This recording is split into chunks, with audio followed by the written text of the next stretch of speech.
I'd like to call the Special Safety Services meeting to order. Madam Clerk, could you please take a roll? Councilwoman Jermaine. Present. Councilman Donegan. Councilman Campopiano. Present. Councilman Paplaskas. Present. Council Vice President Vargas. Councilman Ferry. Present. Councilman Wall. Present. Council President Marino. Okay, first on the docket, I would ask that if anyone is here to give public testimony on anything that's on the docket tonight. I'm not speaking specifically to the business owners. This would be anybody from the public that is here to speak on any docketed matters tonight. I see that there's no one here in council chambers, nor is there anyone on Zoom. So we will close public hearings at this time. Thank you. First on the agenda, we have 2 items for Seasons Corner Market. Is there anyone here from Seasons Corner Market present? Would you please come up to the microphone, press the button and make sure the green light is on, and please state your name and address for the record. Is this working? There you go. It's lit. James Hall, I'm the general counsel for Seasons Corner Market at 695 George Washington Highway in Lincoln. Okay, so I'm asking you why you're here tonight. Great. We're here with regard to 2 applications. One is an extended hours application for 24-hour operation, and the other is for a victualling license for our new location on Plainfield Pike in order to operate the Seasons Corner Market Cafe. Okay, and the hours of Seasons Corner Cafe, is it going to be a 24-hour place? That the cafe will not operate 24 hours. It'll likely operate from 5 a.m. until usually 6 o'clock. Okay, so I see here tonight that you have a few items that are not off the checklist that the clerk gives everyone when they're applying for licenses, like Correct. the certificate of occupancy, your Rhode Island Department of Health final, and your retail sales permit. Correct. Okay, so, Mr. Chairman, we do have the retail sales permit. We did receive that today. Well, did that come in? I know it was. Yes. issued. Okay. Came in. Yes, thank you. thank you.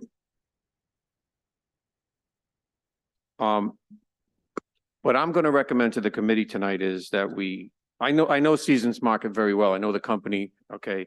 I know that you guys are as sharp as a tack. And if you say you're going to open up on December 20th, that's when you're going to open up. I know that. Okay. So you have a certificate of occupancy in the Rhode Island Department of Health final check. So I'm going to recommend to the committee that we grant the license to you, but not issue it until the clerk has received all documentation and fees. Yes, that makes perfect sense. Yeah. Okay, and I want to ask that you would stay in communication with the clerk's office Absolutely. every time thing changes. If the ball moves a little left or a little right, it's going to change. We'll make sure They the need to clerk's know, aware. because they can't do their job unless Of course. Yeah. there's good communication. Okay. So do I have and first I need a motion to approve. Do I have a second? Second. Okay. Is this on the victualling license? Well, first we're going to do the victualling license. I'm sorry. This was a motion to approve the victualling license. Oh. Any questions or comments for the applicant? I did want to ask one point of clarification. On the certificate of occupancy, is it just a certificate of occupancy, or does it have to be the final and permanent certificate, or the TCO is usually fine? To be quite honest, I don't know what the difference is, but it's in our records, it's certificate of occupancy. Okay. So we need that and then your fire inspection. Okay. Department of Health. Yeah, I'm sorry. That's okay, Madam Clerk. That's just check with inspections. Okay. That comes right out of inspection. So whatever they need in order to issue the CO, then just deal with inspections. Okay, well, thanks. I kind of took these out of order. The extended hours. Oh yeah, we have to vote on the victualling license first and then the extent. Well, they were actually in the wrong order. Okay. Any other questions for the applicant or comments from the committee? Councilman Paplaskas. Yeah, I'd just like to say I'm really looking forward to a Seasons coming to Cranston. I don't think we have one now. Seasons Corner Market I look for if I'm on the road doing, jobs and, working. Great. So, certainly a fan of your cafes and, I'll be a frequent customer. So hopefully have one for you on the 29th. All That's right. what we're hoping for. Okay, so this is the victualling license. Any other discussion or questions for the applicant?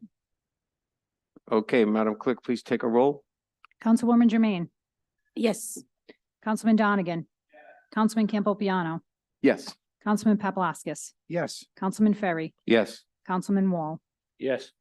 Okay, so your victualling license is approved, subject to the clerk receiving. Now we're gonna vote on the extended hours victualling license. Why is it an extended hours one? The extended hours is just for the 24-hour operation of the convenience store gas station. It wouldn't necessarily be an extended hour for the Corner Market Cafe itself. All right, may I have a motion to approve that? So moved. Second. Any questions for the applicant or discussion from the committee? Councilman Wall. I just heard the phrase, it wouldn't necessarily be a 24-hour cafe. Correct. And I know before when Councilman Ferry asked, what your hours are gonna be, so you're not intending to have, We're not intending to have a 24-hour cafe. No, the cafe, like I said, is usually 5 or 6 a.m. to 6 p.m. or maybe 8 p.m. if there's a lot of activity, but we don't have any 24-hour corner cafes. Okay, any other discussion? Councilman Campopiano? Yes, the season's in my ward and I am looking forward to it opening. Great. Thank you. Okay, Madam Clerk, please take a vote on that. Councilwoman Jermaine, Yes. Councilman Donegan, Councilman Campopiano, Yes. Councilman Paplaskas, Yes. Councilman Ferry, Yes. Councilman Wall. yes. Okay, congratulations. Thank you. I Keep in appreciate touch with the clerk. We'll make sure we stay in touch. All right, thank you very much. Have a great night. Okay, before we go into public hearings, I just want to get on the record that this is our 4th safety services meeting in the last 30 days. We've had special meetings to accommodate our businesses in Cranston. So I got a bunch of phone calls today and a few emails that said, we're not being business friendly. And I promise you that we are being business friendly. You can ask Seasons Corner Market, they'll tell you that. So I just want to get that on the record and to thank the committee for being here tonight and the attorneys and the clerk and our Zoom people, everybody has to come here every time we have an extra meeting. So I want to thank everyone for being here. Okay, so next we have public hearings. So we have some show cause hearings tonight for Class BV license renewals. First on the list is the Asia Grill. Is there anyone here from the Asia Grill tonight? Madam Clerk, if you want, there's some updated information, I think, from Asia Grill to the clerk's office. We have some updated information? Yes, today and paid their advert and provided their certificate of insurance. However, they have not provided all their tip certificates, which is certification for their alcohol servers. He indicated that he will bring the rest of those in tomorrow, but that he would not be attending this evening. Okay, I would recommend at this point, subject, obviously, we can grant the clerk's office can grant the license. I would ask that that the Asia Grill be at least continued to the next meeting without any findings, but we can address it. If he addresses the outstanding issues with the clerk's office, then we can address it or let it pass off the next safety services, which I think is January 8th. Is that correct, Madam Clerk? So I would ask that this matter be on the January 8th without any findings right now, because my understanding in speaking to Madam Clerk and seeing the email is they're almost resolved, and as of tomorrow, it will probably be resolved. But I'm not going to ask that it pass. I would ask that it be continued.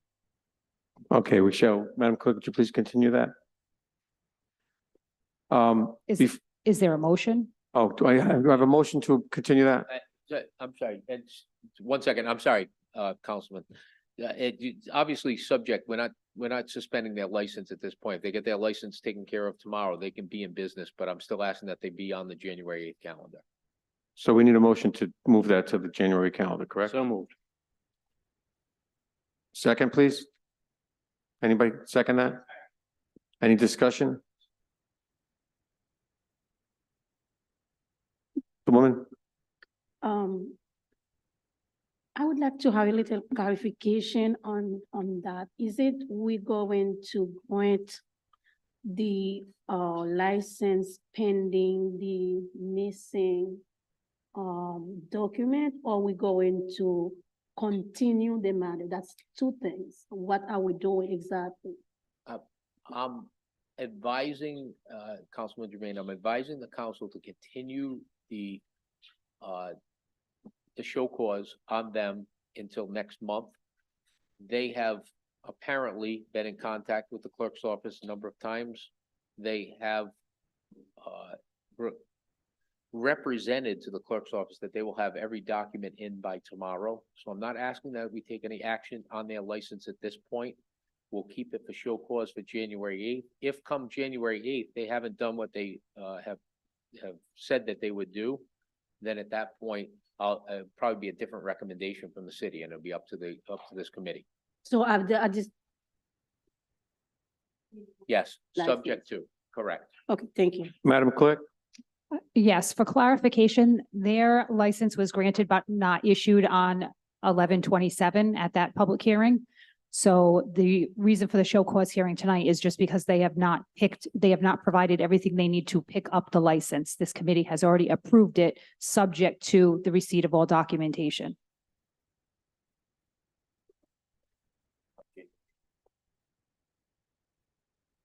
Please have a vote on that continuance. Councilwoman Jermaine, Yes, Councilman Donegan, Councilman Campopiano, Yes. Councilman Paplaskas, Yes. Councilman Ferry. Yes. Councilman Wall. Yes. Okay, one matter I forgot. The clerk wanted to, make a statement about, the show cause and the rules with getting licenses, and I forgot to have her do that before we started the public hearings. So would you want to make that statement now? Sure, if you'd like me to. Would. On February 27th of this year, while sworn in as city clerk, I took an oath to uphold the laws of the state and the ordinances of the city. The clerk's office is responsible for the oversight of hundreds of business licenses throughout the city. Of these, alcoholic beverage licenses are paramount. The purpose of tonight's proceeding is not to embarrass or financially harm any business. It is my duty and the intent of this meeting to protect the city of Cranston from exposure to potential liability. Title III of the Rhode Island General Laws prescribes the requirements for alcoholic beverage licenses. Among them are an application, fees, a letter of good standing from the Division of Taxation, training certificates for all alcohol servers, and a certificate of liability insurance. Many of the city's licensees have been in business for multiple years. For the last 20 years that I have served in municipal government, these requirements and the December 1st expiration date have not changed. I'd like to review the timeline that has brought us to this evening. On August 1st, 2023, the city clerk's office mailed out 134 license renewal packets with a requested return date of September 15th.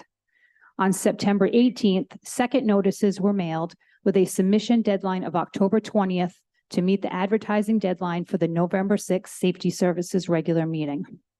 On October 13th, my staff followed up with phone calls to businesses whose applications had not yet been received. 84 establishments met the October 20th deadline, were advertised for the November 6th Safety Services agenda, and were approved by the committee on that date, subject to receipt of all required documentation and fees by the city clerk's office.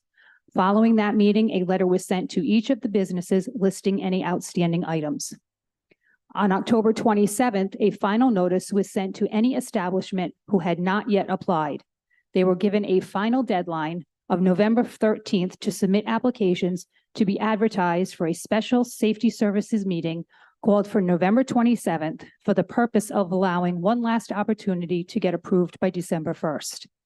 5 establishments submitted their applications, were advertised for public hearing and were approved by the committee on November 27th, subject to receipt of all required documentation and payment of fees.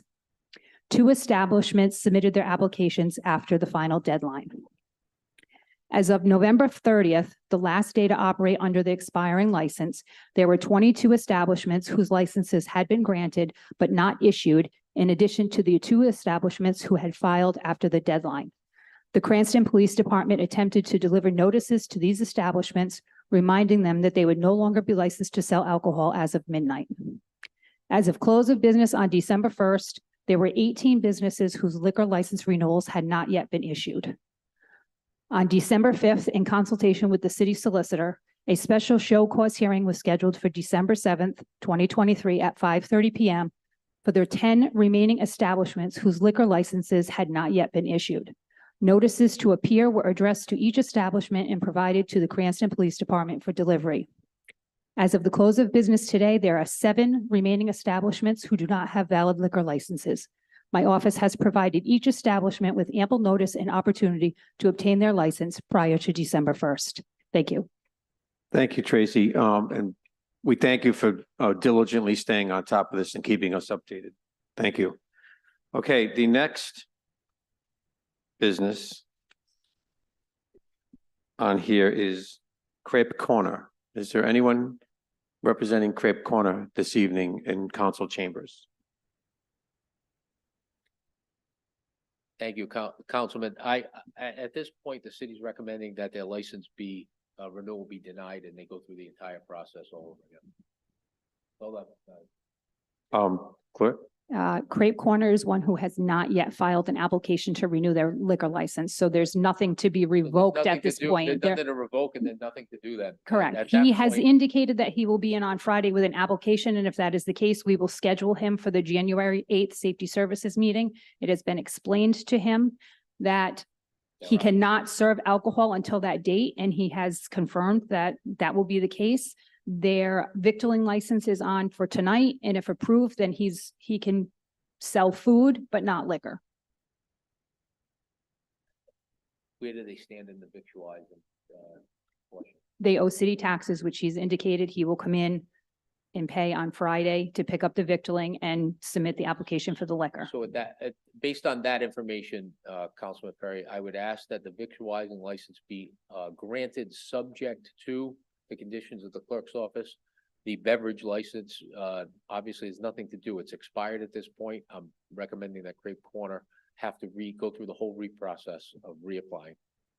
Okay, do we need to, we don't need to vote on anything then if, You do need to vote on. when we get to the victualizing. victualling license? Yes. Yes, that, which would come later in the docket. Thank you.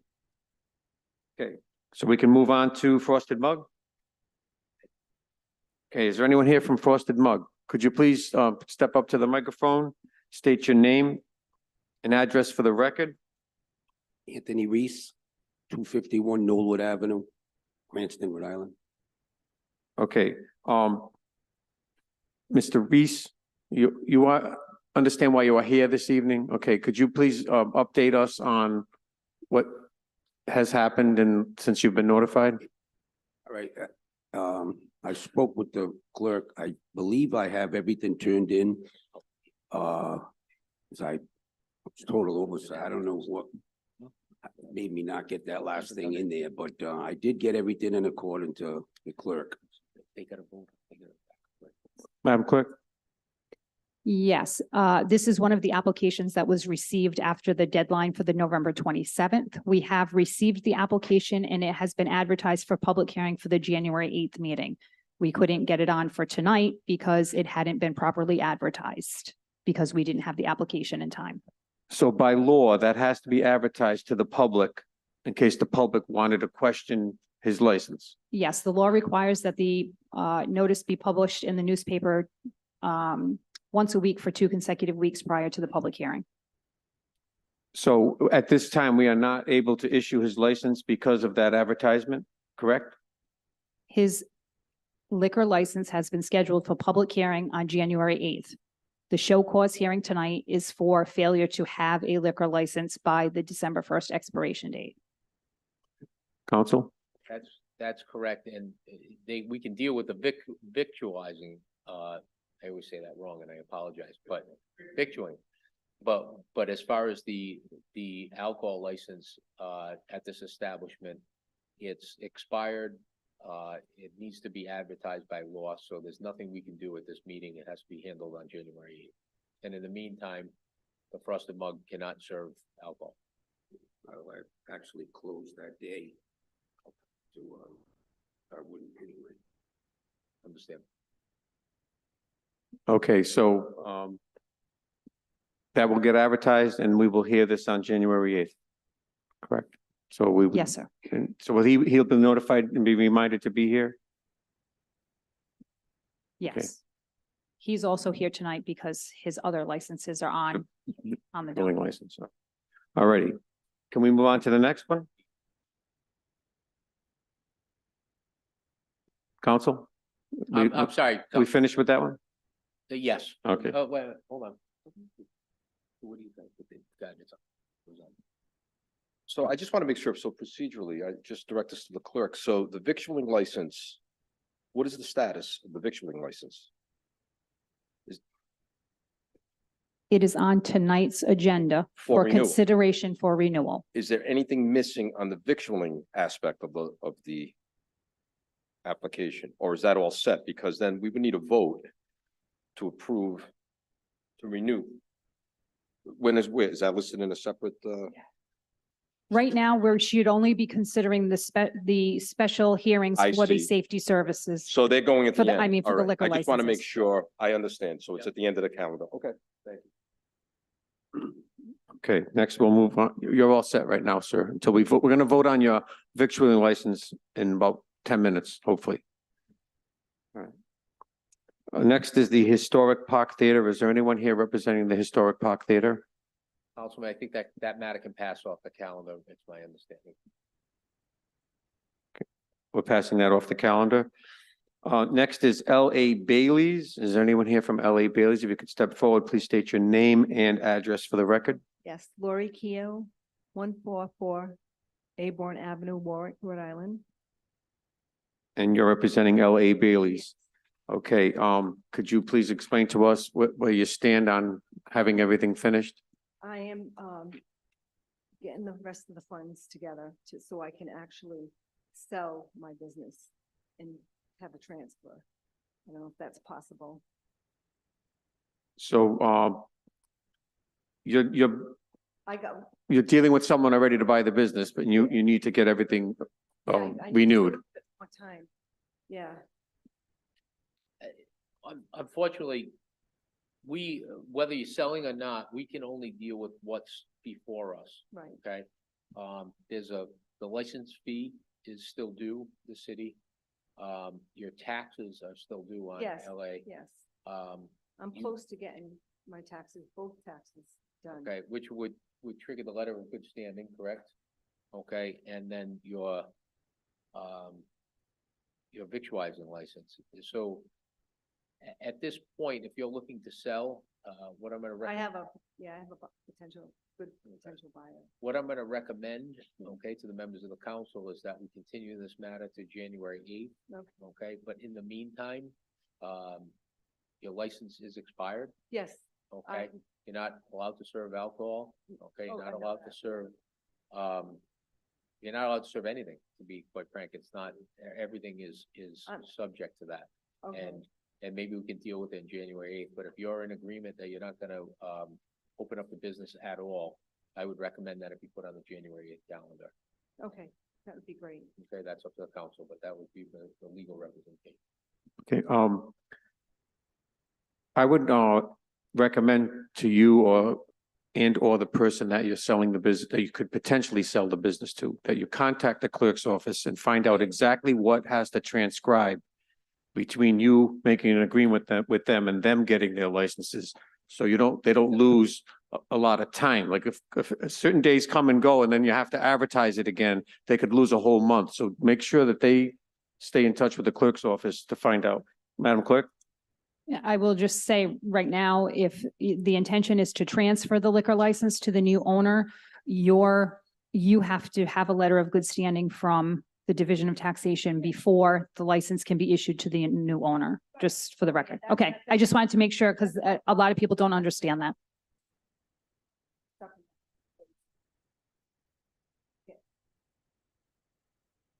Okay.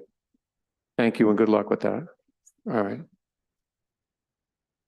Okay, next we have, Excuse me, Councilman I'm Ferry. sorry, Can we have a motion to continue that to? Motion to continue. we are continuing it? Okay. Yeah. May I have a motion to Motion to continue that? I'm sorry. Second. Any discussion on the continuance? Madam Clerk, please take a vote on that. Councilwoman Jermaine, Yes. Councilman Donegan, Councilman Campopiano, Yes. Councilman Paplaskas. Councilman Ferry, Yes. Councilman Wall. Yes. Okay, next we have La Bandera Bistro. Is anyone here representing La Bandera Bistro? If you could please state your name and address for the record. My name is Janelle B. Santos. The address is 407 Laurel Hill Avenue, Cranston, Rhode Island, 02920. Could you explain to us where you stand on getting everything completed? So, when it comes to the actual liquor license and the taxes, money has been a little tight, so I am working on that. I should be able to, if not get close, be done by the end of this week. And then I just have to submit my tip certification again, and I believe my, location insurance.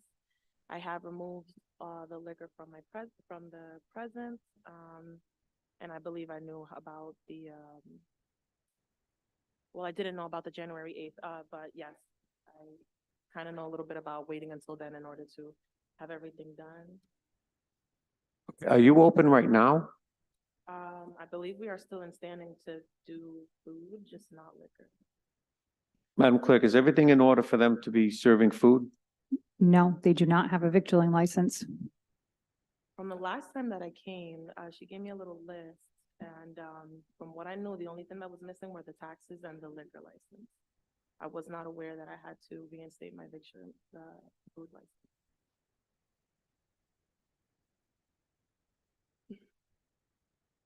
If I can get a copy of what I need, I'll try to get that as soon as possible. And Actually, that license is the victualling license is all set. It was mailed out.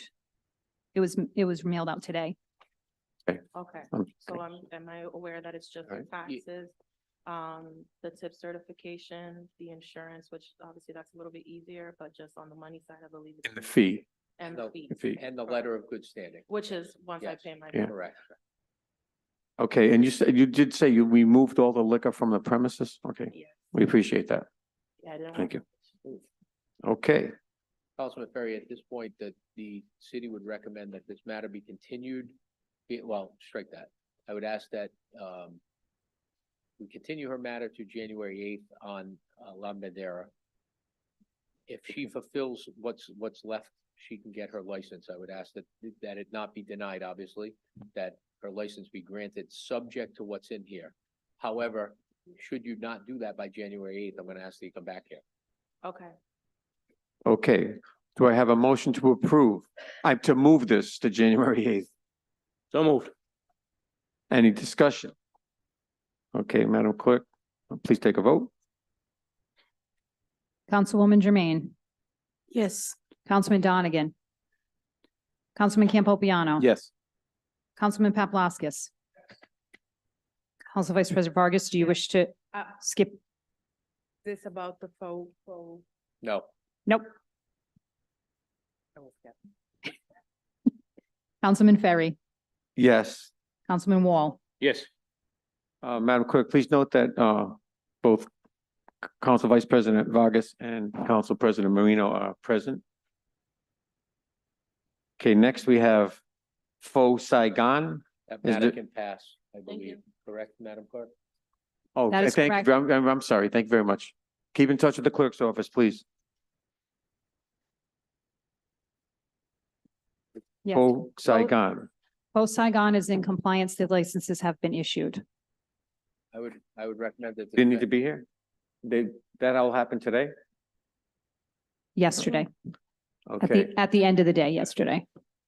So what do I tell these gentlemen right now? I will just say, at this point, it's clear that you guys are in compliance. Your license has been reissued. So you're free to operate on your BV license according to the city. So you're in good standing until next year. I would just ask if you guys could be conscious of the requirements, because the clerk spends a lot of time, the clerk's office, not just the clerk's office sending notices starting in July about the requirement. And I'm not trying to get on a soapbox here, but this came to a head on December 1st.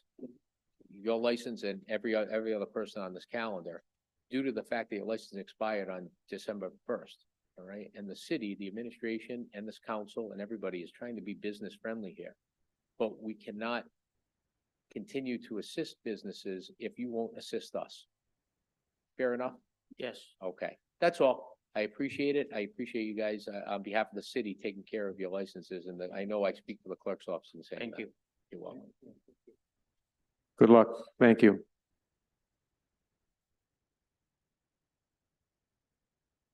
No action on that. Nope. Okay, next we have the pregame lounge. Is there anyone here representing the pregame lounge? Yeah, go ahead. Mr. Videcki has an update on that. So, Mr. Chairman, there was a development last week. As you know, Pregame Lounge had filed several appeals. Well, they filed at least 2 appeals based on the revocation of their entertainment license. You may recall that we had extensive hearings, then went to DVR. They then took an appeal to the Rhode Island Supreme Court seeking to basically overturn the acts of the committee in revoking their entertainment license. We only got the decision last week. I could tell you, we should have an executive session. What I can tell you is that the city was successful. But as far as the next step goes, I would rather discuss that in executive session. I have a feeling, just based on the list that I'm seeing in front of me, there is a possibility, I don't know this for a fact, there's a possibility they may not be reopening, but I don't know that for a fact. So at this point, what I would suggest is the status that they're in right now in terms of the entertainment licenses, they would have to reapply completely. And it appears to me that all of their licenses at this point are expired. Am I correct? They're all expired. That is correct. I would recommend, based on what we did with the entertainment license, that the committee tonight deny renewals on everything. And if they're going to try to reopen for business, let them come in, start from scratch. It doesn't make sense that they're revoked for the entertainment license and then they're behind on all of these other requirements for their other licenses. Something has to be going on with them. So I would suggest just denying the renewals. Correct. Just again, for clarification, tonight is not about renewing their liquor license. Their liquor license has been scheduled for public hearing for January 8th because their application came in on November 22nd. So on November 22nd, we did get an application for renewal of a liquor license, which is being advertised for January 8th. And that's the soonest it can be voted on. Yes. Okay. So any action tonight would be, you know, kind of, So we're just gonna move on from that one.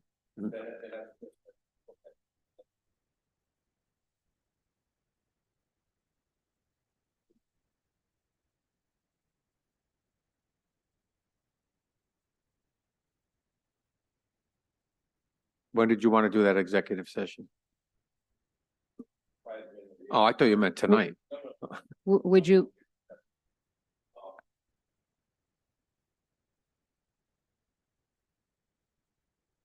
Okay.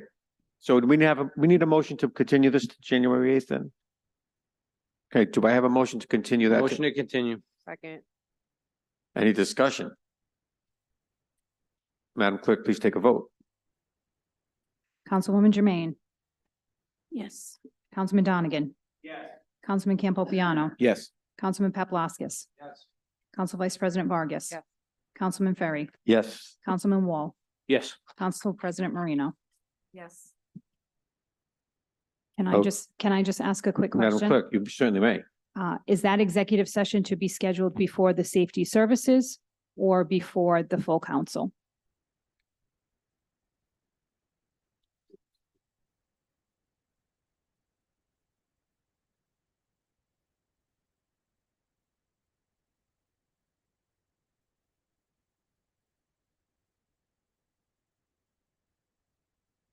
I'm not sure that we have a special safety services meeting on the 18th, Rose. I'm not aware of a special safety services meeting on the 18th. I'll be here. You. All right, My that'll be determined. clarification was only which body it was supposed to be before, not the scheduling so much, but I just want to know if that's supposed to be in front of safety services or full council. I think it goes in front of either, in front of the services, because it is, doesn't want to like the full council, you don't want it to third thing. Okay. Then everyone goes, whatever they want. Okay. For those of you that are watching or listening, what we're discussing is that we need to have a special executive session to discuss some matters in reference to the pregame lounge. So we're going to do that before we have the January 8th meeting when we can vote on their license. So we're going to continue that to January 8th. Subject to an executive session at the convenience of the council. Okay. So do I need to do the motion again? Yeah, I would say motion to continue. Motion to continue pending. Okay. Yes. Motion. Second. Any discussion? Madam Clerk, please take a vote on that. Councilwoman Jermaine, Yes. Councilman Donegan, Councilman Campopiano, Yes. Councilman Paplaskas, Council Vice President Vargas, Councilman Ferry. Yes. Councilman Wall, Yes. Council President Marino. Yes. Okay, next we have the Red Lounge. Is anyone here from the Red Lounge in council chambers? Seeing not. That one can pass. Apparently, that was handed out later, at some point today. Okay, so Red Lounge is all set. Please. And next we have Touch Lounge located at 961 Dyer Avenue. Is there anyone here from Touch Lounge? I see here that it says only their insurance certificate. Councilman, I'm going to recommend to the committee that you guys grant the renewal subject to them providing the documentation of the insurance license to Madam Clerk. Madam Clerk, are we able to vote on that tonight? Their license has already been approved. It's already been granted, not issued. So tonight's proceeding is about them operating without a license. It's already been approved by this committee, subject to any outstanding items. The one outstanding item is their certificate of insurance. So technically they should not be open if they're open right now. They should not be serving liquor.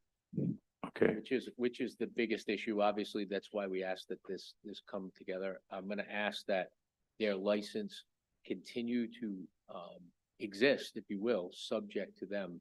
If they provide the insurance, then obviously they can begin operating immediately. do we need to go and check and see if they're serving liquor?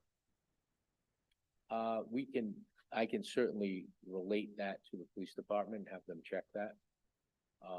I think the biggest thing is just the insurance at this point in time. It seems to be the only thing. And I don't know where this place is at all. I don't know anything about it. However, I would suggest that they must have it if they've paid their taxes and they've done everything else that's been required from the clerk's office. I make an assumption, but I can certainly request the police department to go over and check and make sure that they're not serving at this point until they provide that document. Is the insurance that's not with us, is it the insurance that they have like on their liquor license? It's, Or their insurance to run their business? Which are basically two different things. It's like dram shop. I have the law here if you are interested. Yeah, it's. Yes, what is, It's dram shop. It's insurance when you sell liquor.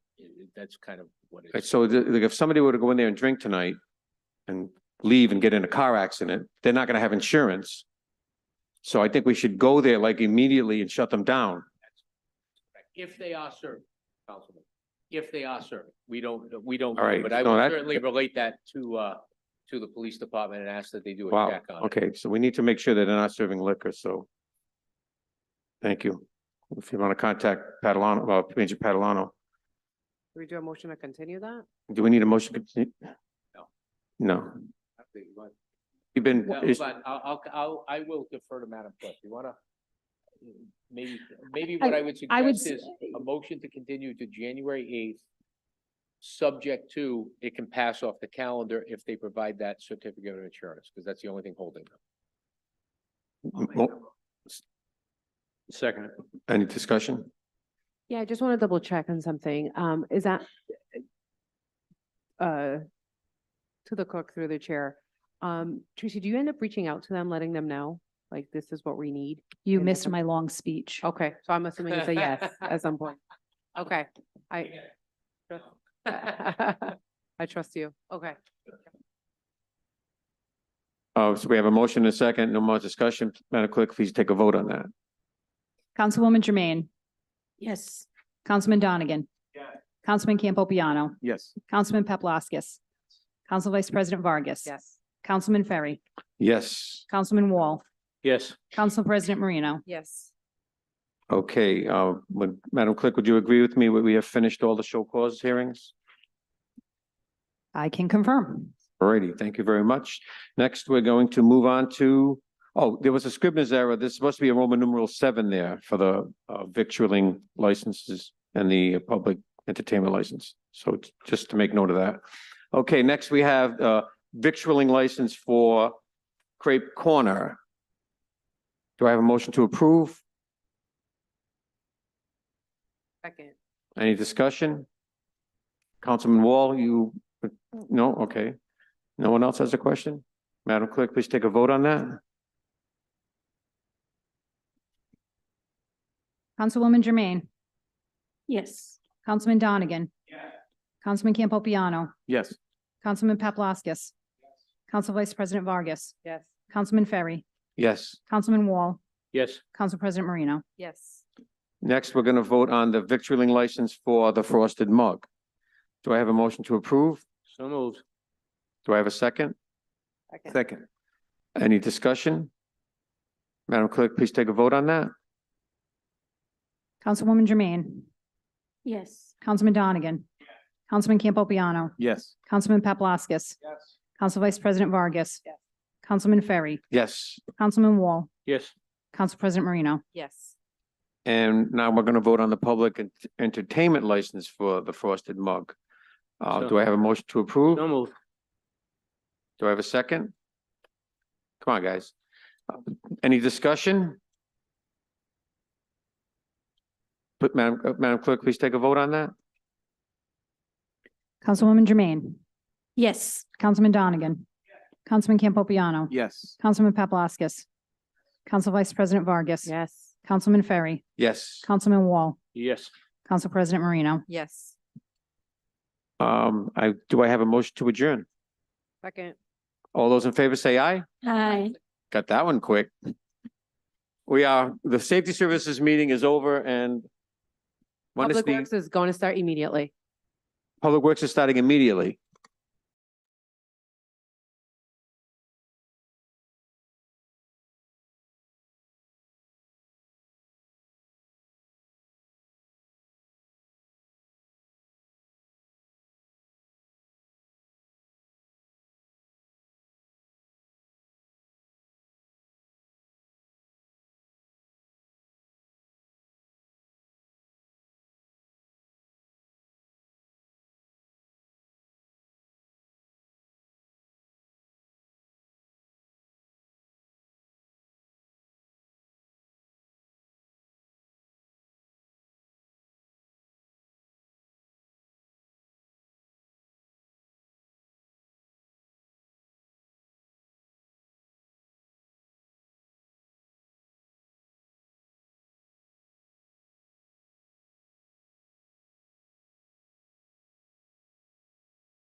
Good evening, everybody.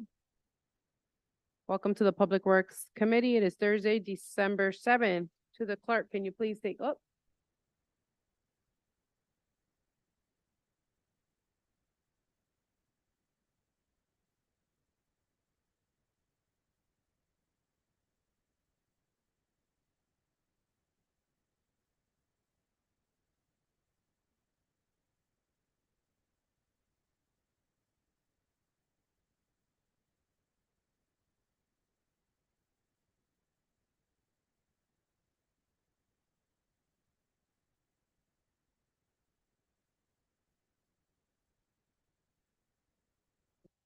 To the clerk, can you please take the roll?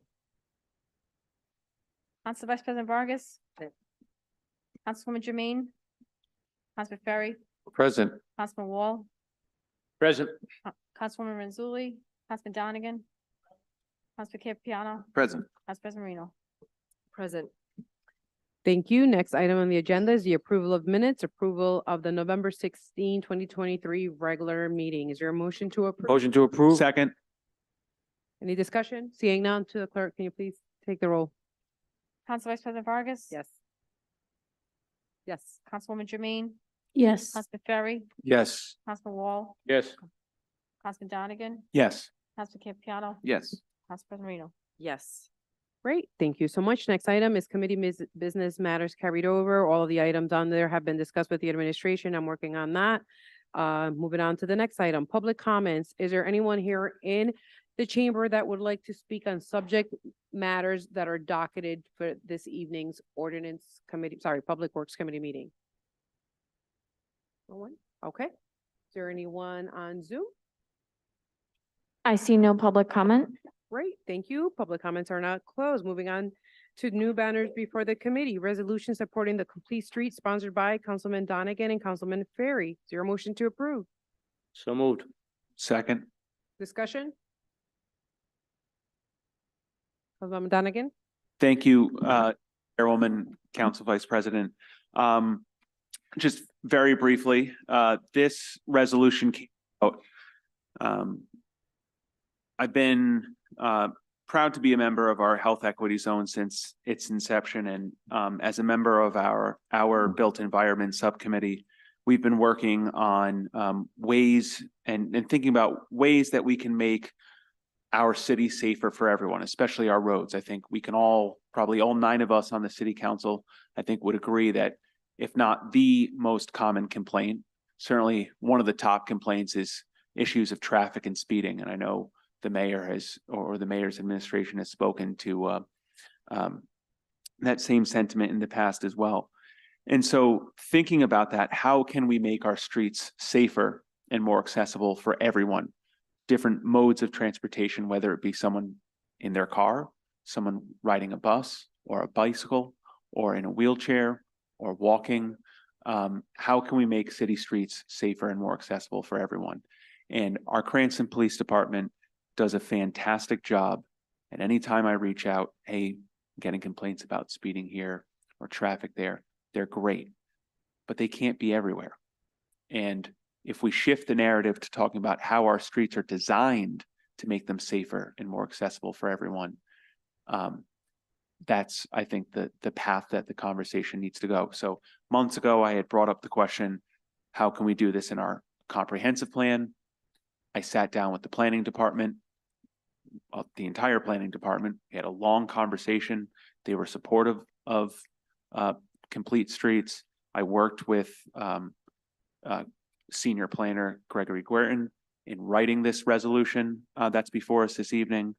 And I ask all of the committee to please support this as we received in the mail earlier today. So does the American Heart Association.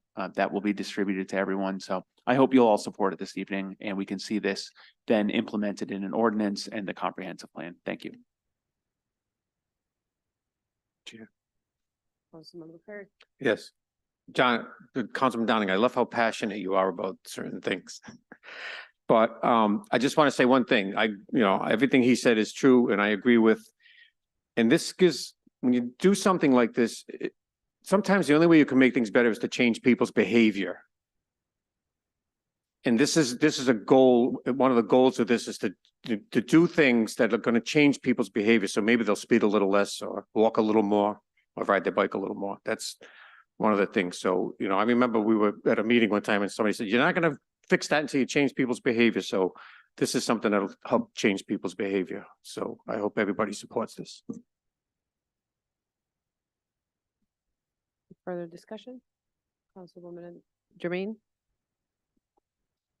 Thank you. Sorry still for my voice and my voice still not coming back. This is a very great idea and I appreciate you bring that up. Safety, quality of life is the most important. And we know, as I always talk about it, our street here, where I go, particularly, we need a lot of innovation to be done and to make our street friendly, to work our dogs, to our children, to with strollers, to have our sidewalk accessible. And that's, if we adopt this, that in the comprehension plan, that will make this available for improving the quality of life of all residents. So I appreciate the work that he's putting on to get this before us tonight, and I am wholeheartedly supporting this resolution because as we talk about the safety, our sidewalk, I have one ordinance coming before us to make sure we take care of those sidewalks. That's one step toward that. Thank you. And I would like to be added as a co-sponsor. Any additional discussion? Council President Marina? Thank you. Thank you, Councilman Donegan, for your hard work behind the scenes, getting this resolution to fruition tonight. Thank you, thank you to Councilman Ferry as well for your collaboration with Councilman Donegan for this resolution. I think that this is responsible. The timing is good for us as a city, given the updating and eventual new an improved comprehensive plan. And this is something that as a city, we are large enough to encompass some of these, what I would call improvements that are overdue, in my opinion. And I look forward to seeing the actual improvements in our city come to fruition as well after this resolution. So if you would be so kind, I would like to be added as a co-sponsor as well. Thank you. Any additional discussion? Okay.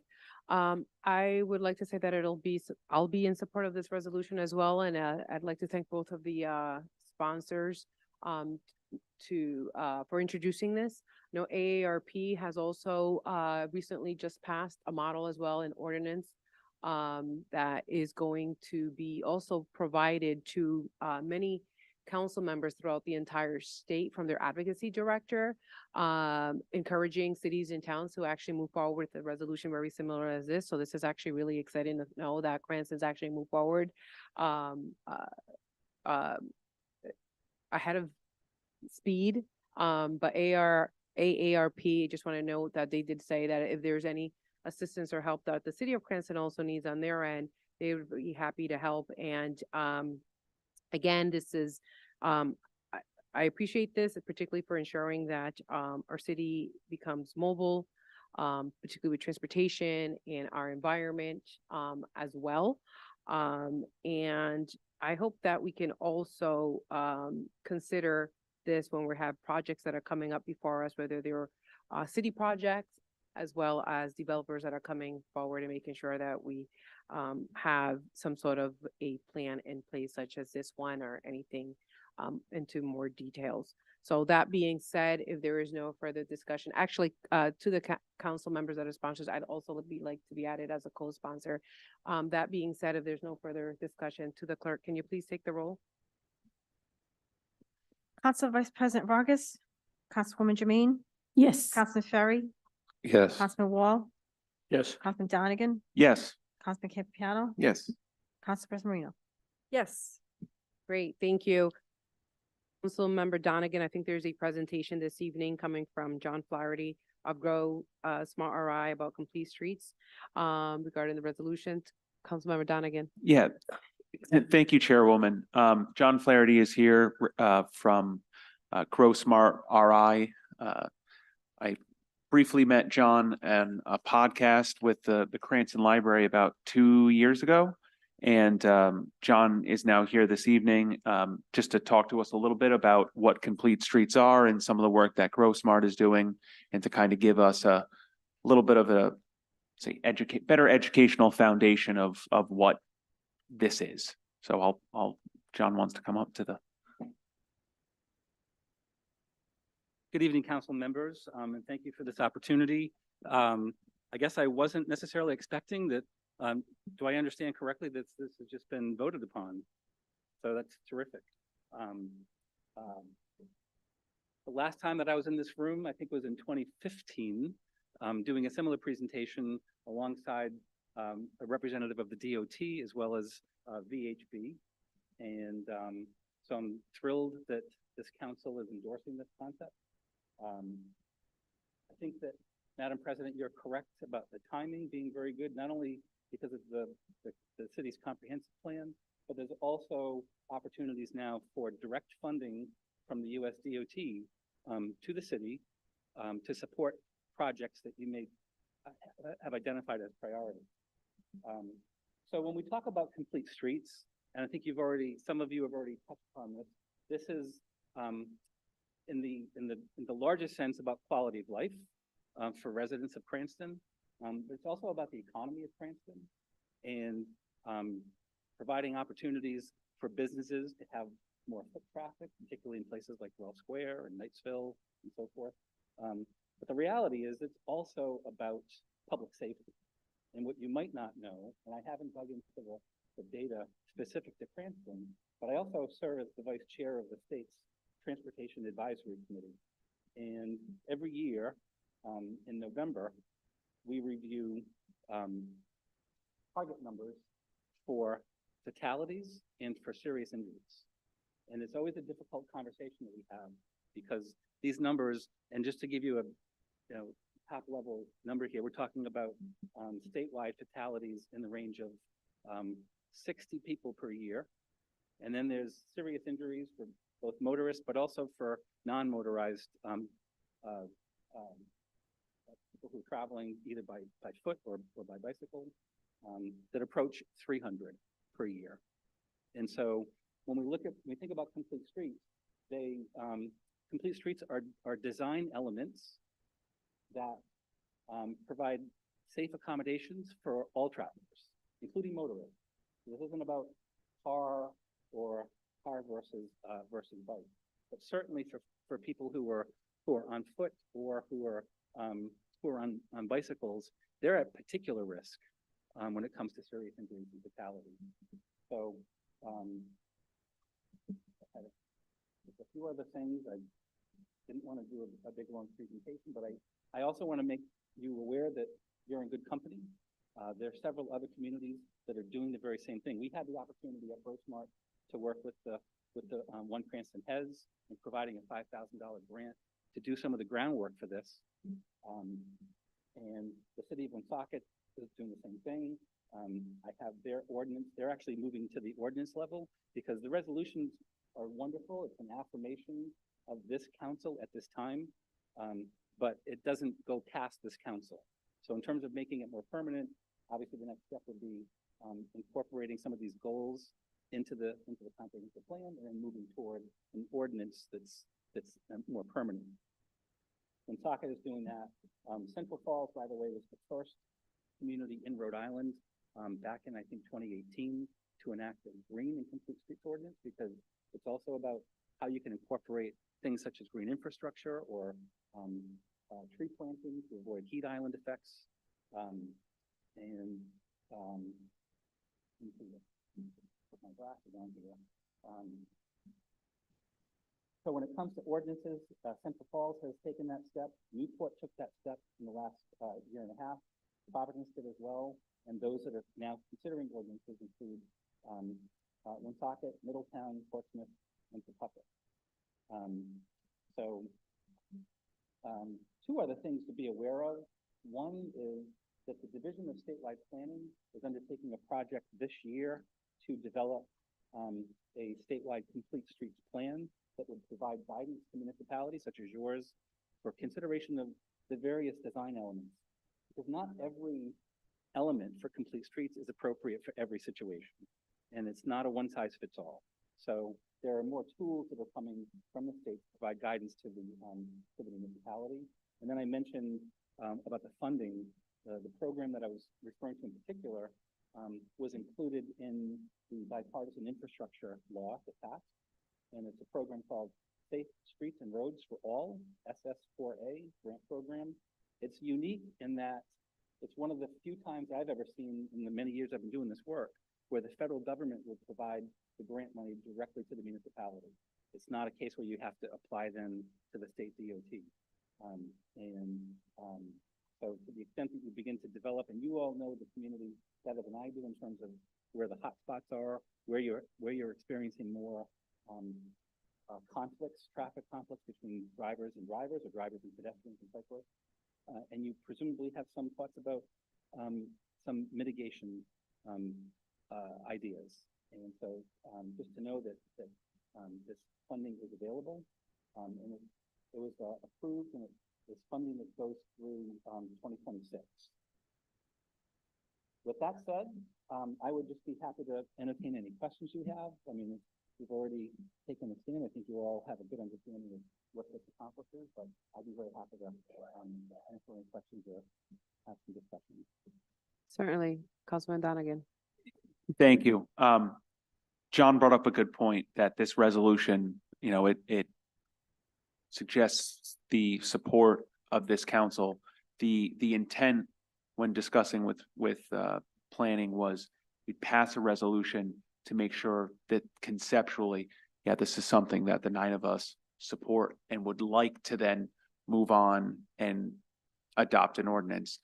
As we have discussed many times, our planning department at times is stretched, and it wouldn't make sense for them to put all the work into an ordinance if realistically they didn't think it would pass. And that's just my conversation with them, my recollection of that conversation. So with this resolution this evening, going to move forward working with the planning department to hopefully get an ordinance before us as soon as possible. So just for context. Yes, to the chair, if I may ask you a question. When a city decides to do something like this, and you said that not one size fits all, and sometimes mistakes are made when they're doing some of the planning, they have to change it. Where does the city get the advice to do this? Like, do we have to pay somebody to give us that advice, or is there an organization that will come and sit down with the planning department and say, this should work and that should work, that type of thing, or is it something that's big expense? Great question, and it can be from many different ways. So there's some of this knowledge that's built in within the city that you already have. But there's also some design guidance. There's a publication, it's a national publication, but it includes a lot of, it's more for the engineering department to consult. And we're certainly available at Grow Smart Rhode Island. I didn't mention this, but we are a statewide nonprofit that promotes smart growth. And so whether it's something that we can connect you with that advice if you need, or whether we may have it ourselves, or we may have the documents that can assist the community. This is very much of a team effort. I have one more in addition to that question. Is it something that our traffic engineer could take classes, seminars? I mean, could he? He could. Yes, there's an enormous amount of material that's available online for that type of, to get that kind of high-level consultation. Okay. Thank you very much. Any further discussion? The last point I wanted to make, by the way, to the point about the ordinance is, that also doesn't need to be a heavy lift for the city. We can provide examples from other communities, templates that you can then work from and adjust to suit the needs of the city. Any for Councilwoman Jermaine? Thank you. I have a question regarding, for example, street parking.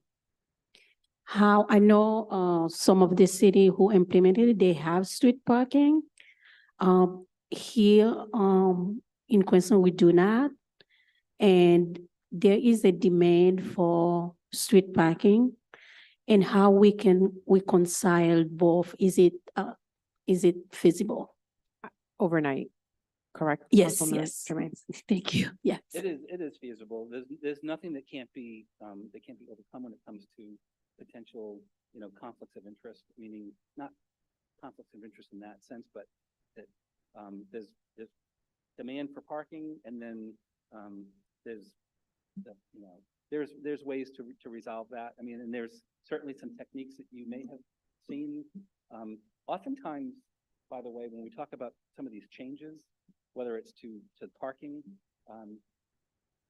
we all know people. Madam Chair, someone let me know that the microphone's not on. Oh, sorry. It says it's green. Then that means it's on if it's green. Yes, Okay. sir. Thank you. Thank you. I'll just stand back here because, but there's oftentimes with change, it creates some concern on the part of residents because it's change. And I think, for example, in Providence along South Water Street, and you've seen it there, and you've seen it in a few other places where the parking gets moved into the lane, and it's a little bit strange for people, and they're trying to figure it out. That's one example. I think when you look at complete streets techniques, these are, when you get the documentation for this or the design guidelines, it's very data driven. And so another example that you may have heard about, and people say they resist it, is the concept of roundabouts. And it's one of these things that people think of them as being rotaries. There's actually a difference between rotaries and roundabouts. But when you look at the data, and DOT has a lot of data on this, and they're some of the biggest proponents for them. They are safer. They move more traffic in a reasonable amount of time. You avoid the congestion, but it is something that's different. And so it requires people getting adjusted to it. And so I am not here to say that every technique that you may eventually choose to deploy is going to be universally embraced by people, but we do follow the data, and that's what the data. And oftentimes it's just that there's a period of time where people need to get adjusted to either a different traffic pattern or how you deal with parking. One more. So there is, I know you mentioned change because that's so true. People are afraid of changes, and often they want the status quo. And based on I went to Central Falls. I saw the street. I went to Providence, and that really require, sometimes we have some street that has changed the traffic, like one line, and to allow that. And I'm afraid that if we will not have some pushback, if we have to, for example, change one street, put it one way, for example, and I see that happen too. Do you have some advice for those I know that we say, oh, we cannot have one light here because we cannot go with emergency or we cannot do things that we used to do. So do you have some advice for those that we push back on that? One of the most effective techniques is to do demonstration projects. And this is something that can be done on a temporary basis. We actually, as part of this grant program that we were able to provide the $5,000 to the to the one Cranston has, that was part of that grant program. Some other communities actually did physical demonstration projects. This one was more about building the constituency for safer streets. And even DOT recommends, and they've done this themselves, where oftentimes it's a matter of paint. And so you can try something and do it on a temporary basis. And if it really runs amok, or if people just don't like it, it can be changed back without it being a costly enterprise. So I would recommend, for example, looking at a specific intersection that maybe is a real hot spot for the city, and considering doing a very temporary type of installation. It can be with things such as planters, where you might construct a little bit of like a bump out. It narrows the travel lane. It requires motorists to take more of a 90-degree turn versus sweeping around a corner. And that's something that can just be done for a weekend. And so there's ways to do this where you can ease folks into the change. Thank you. Thank you, Council Vice President. So you mentioned Providence. Lane.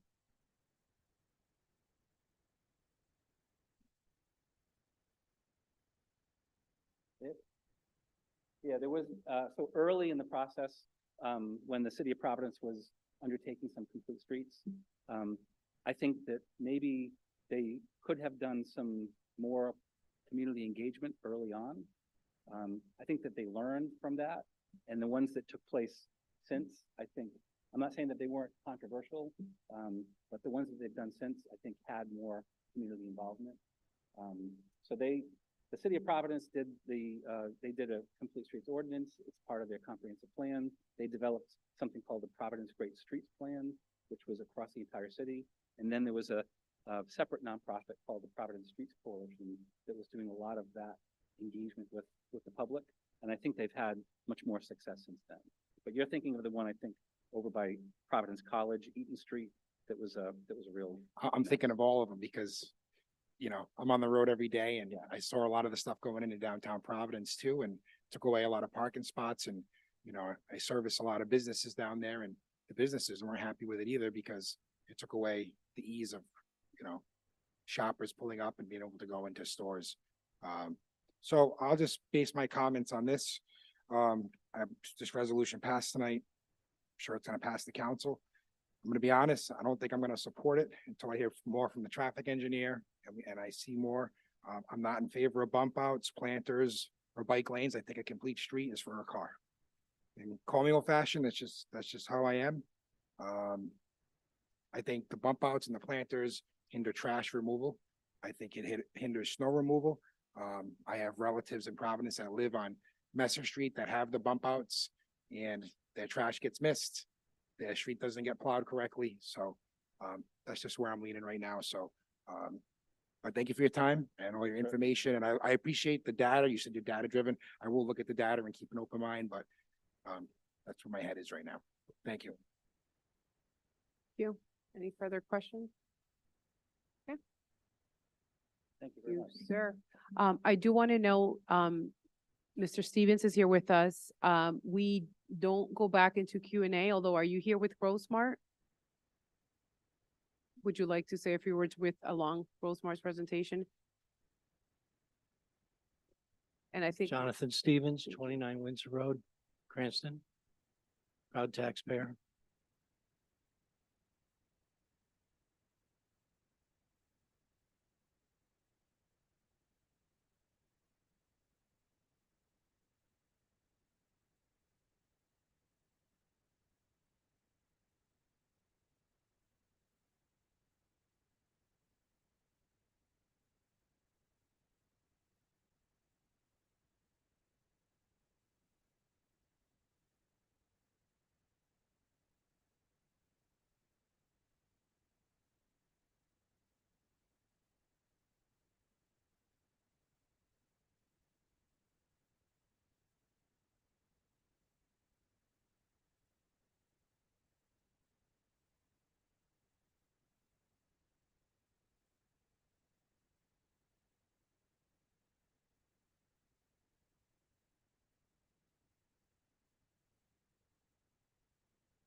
Thank you, Mr. Steven. Always nice to see a former coworker in government come before us.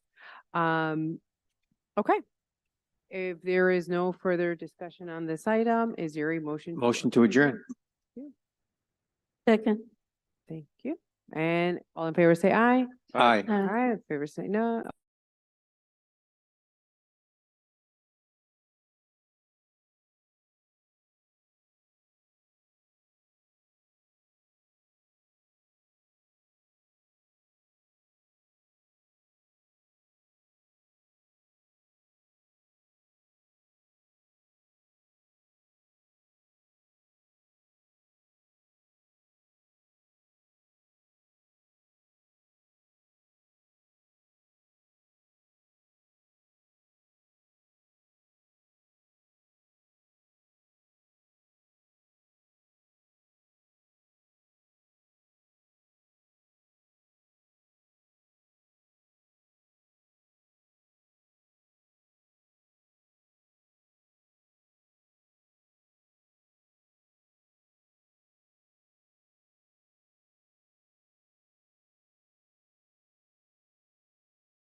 Seventh.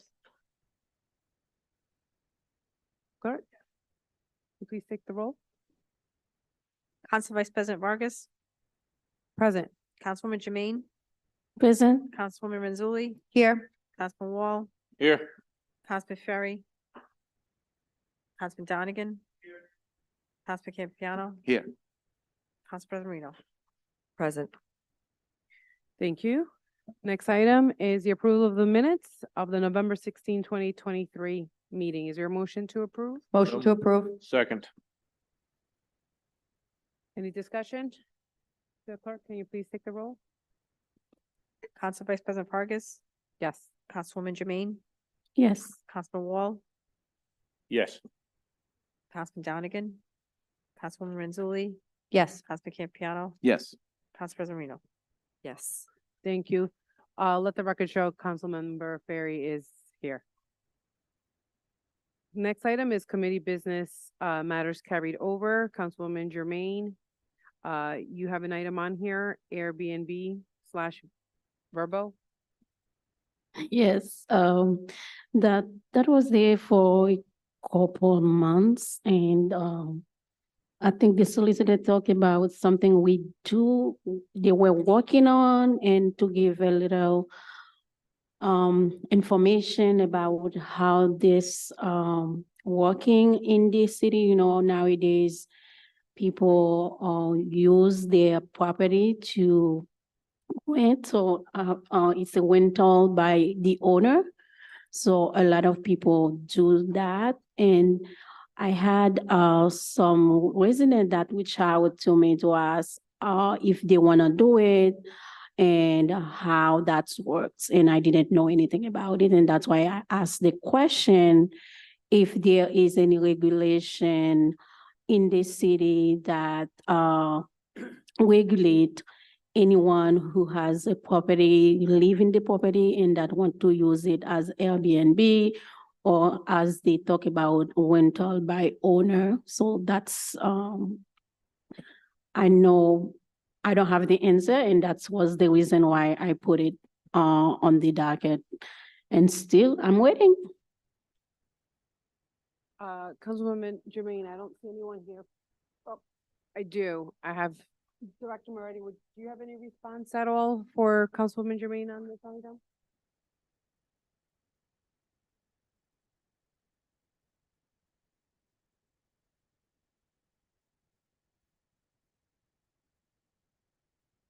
No, it just says Airbnb VRBO. Didn't know what that means, so not prepared to speak to that. Oh, vacation rental by owner. Okay, what are you looking for? It's a statement. Is there a question? Can I, Maybe. if you don't mind, can I just have the council president actually say a few words again? Thank you. Councilwoman Jermaine, my understanding is on the state level, the last legislative session, the state took up this issue and the state more or less tabled this issue.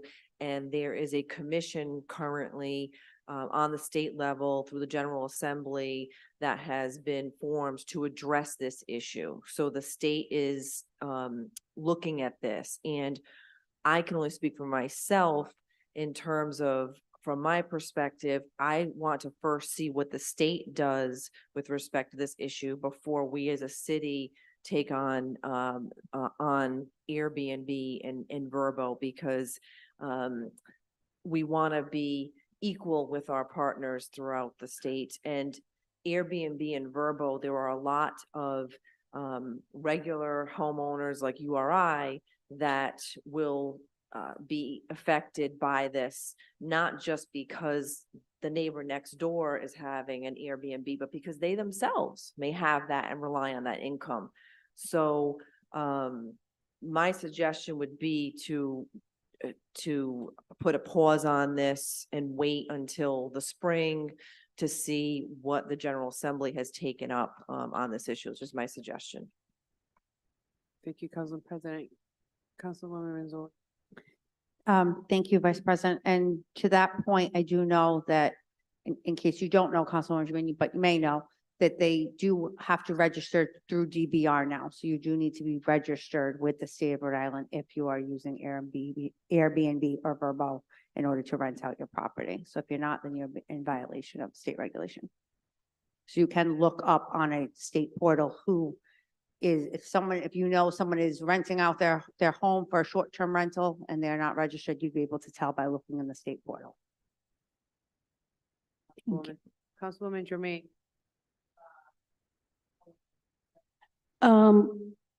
So the question was, do we have a regulation? I didn't look into make a regulation. That was not the purpose of it. Do we have a regulation? If someone asks, how do we do as in the city? Where they go, what they do? So that was the purpose of that. So it's not my intention to say, hey, I'm gonna make an ordinance, I'm gonna make something to regulate. So I was asked the question because I never even thought about it before and I didn't have an answer. So that's the reason why I put it also in terms of what do we have in the city regarding, because this is a business that's been very popular right now. And that was it. So if we do not have anything, we don't have anything, so we can remove it in the communication. Okay, would you like to remove this, given the fact that we've already discussed this today? I just want to make sure. Yes, that it's just not expected remove for it. this one. Yeah. Okay. Thank you. Next item under committee business matters carried over, it is 8-23-03, ordinance and amendment of Title 12, Chapter 08, Section 050 of the City of Cranston Code of Ordinance 2005 entitled Repair of Defective Sidewalks Generally. This is sponsored by Councilwoman Jermaine, and this was continued from a few meetings. Councilwoman Jermaine? Thank you, Chairman. This ordinance is the result of many complaint or feedback, and I have from residents that are in need of having their sidewalk repaired. But because of the burden to hire a contractor to do the work and to find a contractor that is eligible to receive the reimbursement from the city, when the most of those who participate in the share costs, and that result of the money have not been spent because there is a lack of finding a contractor to do the work. So what the ordinance do is, because the law already said it's the duty of the director of public works to do repair of sidewalks. So now, and there is a money available to help those in need, the share cost program. So I put the burden now on the city instead of on the person who needs this repaired. So instead of after you have your sidewalk repaired and you call the city and they come to appraise to see if this sidewalk is well done, and now they can give you the reimbursement. Now, what we said is oh, if I need my sidewalk to be repaired, I know that if I'm eligible for the cost sharing, I call the city comes and appraise, the city says, oh, my sidewalk will cost, for example, $3,000. So for $3,000, so because I have now 50%, if I'm eligible for the share costs, now I will give the 50% of the repair to the city. And as the city has the material, and now the city come and make the repair on my sidewalk. So make it easy. So one stone will kill two birds. Make it easy for mostly a lot of elderlies or a lot of people who do not speak English. Make it easy for them to have their sidewalks safe and repaired, and also have a uniform sidewalk. Whenever it's the city that's repair the sidewalk, it's gonna be uniform to go with the city. So that's all it did, this ordinance. I had a question last time about, do we need a fiscal note? No, we don't need one, because the money that is available for share cost program is still there's not even used. So it's gonna be on a first come basis analysis. So if we need more money, that will come for the next budget. So if we have more resident require the services, that will go for the next budget if we need to increase the share cost program. So, that's all that the ordinance do. There's nothing, really fancy about it. It just make it easy for those vulnerable people who need the service and they can benefit of the service. So one thing that is there is for low income property owners and veterans, so they will be exempt from any financial responsibility. So if they need it, if they qualify, for example, if somebody is not working, is on welfare, and if the person is a veteran that need their sidewalk to be repaired, the city should do that. And I hope that you can support this ordinance and pass it tonight. Thank you. Councilmember Barry. To the chair, do you mind if I address the administration? Not I at have a all. couple of questions for the administration.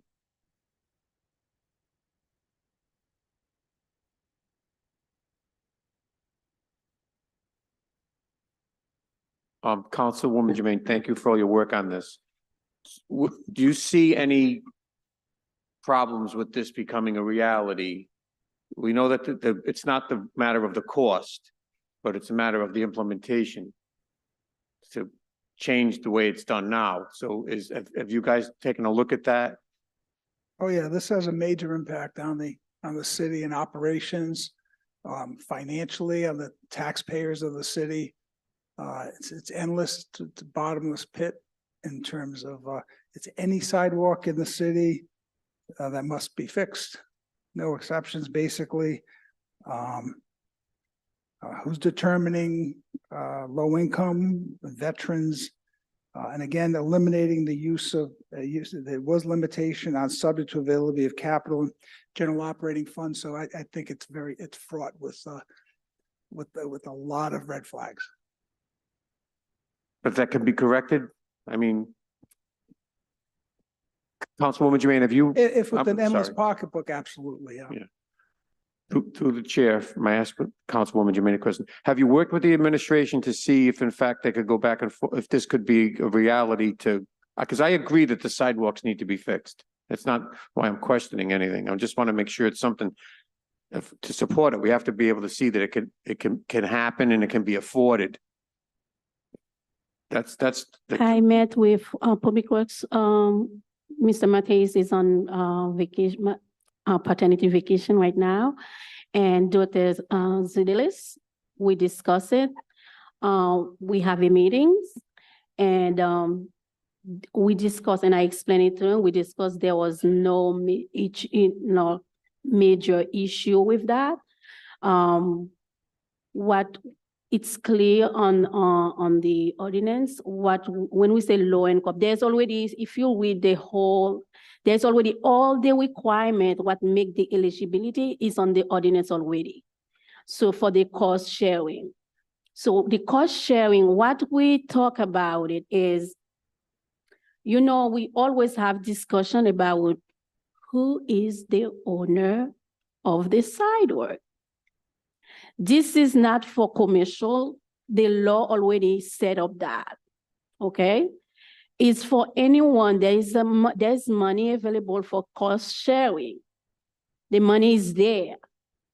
So what happened is a lot of people who can benefit of that, they can't because they cannot find a reliable contractor to do the job.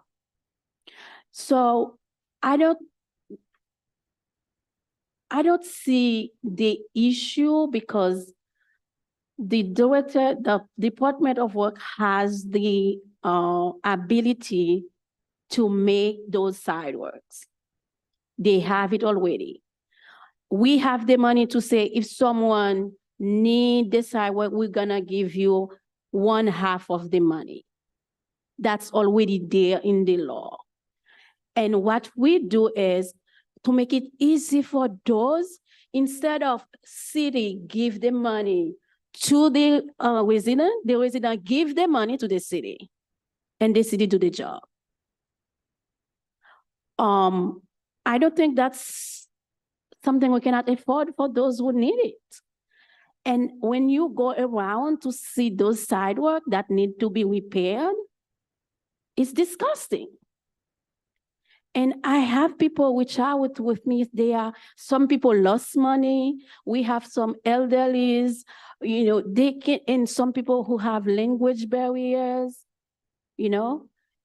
that's something I think we can do for those who cannot, who can afford it, and some with the problem finding a really reliable contractor. That's all it is. So for low-income property owners, they can show that. If you are in food stamp, for example, you lost your job, you're not working, and your sidewalk would need repair, you can prove that. And we have those already on the ordinance. If you are a veteran, you can prove you are a veteran that needs it. That's it. That's the only exception. Councilman Jermaine, just very much as Councilmember Ferry said as well, I mean, there's definitely a need to fix a lot of our sidewalks throughout the entire city. I don't think there's just a pocket. It's definitely all over the place, whether it's because of trees or just in general, they were planted wrong, not in general. I do have a few questions on here though. And I'll list my questions down and then we can possibly go through some of them. But I note that it has low income property owners and veterans would be exempt from any financial responsibility on here. And so if I'm trying to think in a way that again, I want to be helpful here, but I also want to understand it because to my point, we should do something about it. But I have a few questions on here on your ordinance.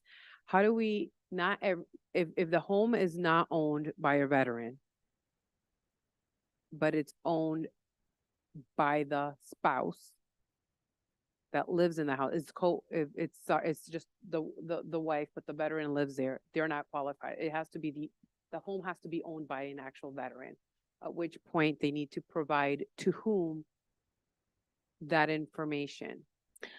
I think the benefit that comes for a veteran, I don't know, I didn't go to the law to see if your spouse has the same benefit, because I don't think your spouse went to the war and have those medals. I get it. So I think you are a veteran, you apply. You're not, you don't. That's pretty straightforward for me. Okay, so they have to be, the veteran has to be. If you are a veteran, you in need of that, I think that's something we can afford. Okay, that's all. No, I understand, and the city has access, like if DT 214s and veterans, and sometimes they actually ask for a tax exemption from the city, so I'm sure the city has that list. But the low income property owners, which again, I know it could be a burden on that when we do have that 50-50 sidewalk program, which I'll get to in a second. But I understand that on line 76, it states that the property owners who are determined to be low income by the Comprehensive Community Action Program.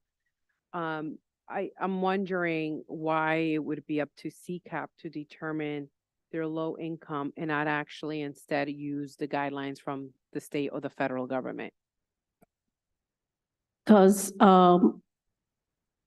CCAP already use the guideline from federal government. So they already do the work for us. And they are the entity that work with the federal guideline. So I don't think we need to, repeat that again because the work already done. Okay. If I could make a recommendation on that, I would say that I don't think CCAP is ultimately able to determine who's low income and who's not. They're following a guideline that's through the federal and the state. So if the federal and the state government makes changes in their guidelines, CCAP's going to follow. So I don't think that we should ultimately have a nonprofit organization determine who's considered low income and who's not. I personally would recommend instead changing those guidelines based on the state, on the federal, on here, just to be consistent with, for example, school lunch, right? It's not the guidelines of a local nonprofit, a profit, it's based on the. So what I meant by that is most people who are really low income, they are served by CCAP. So CCAP in the city serve most of those qualified resident in the city that needs help. So that's why we think they have the data. So if someone is on the HEAT, for example, program, it's low income.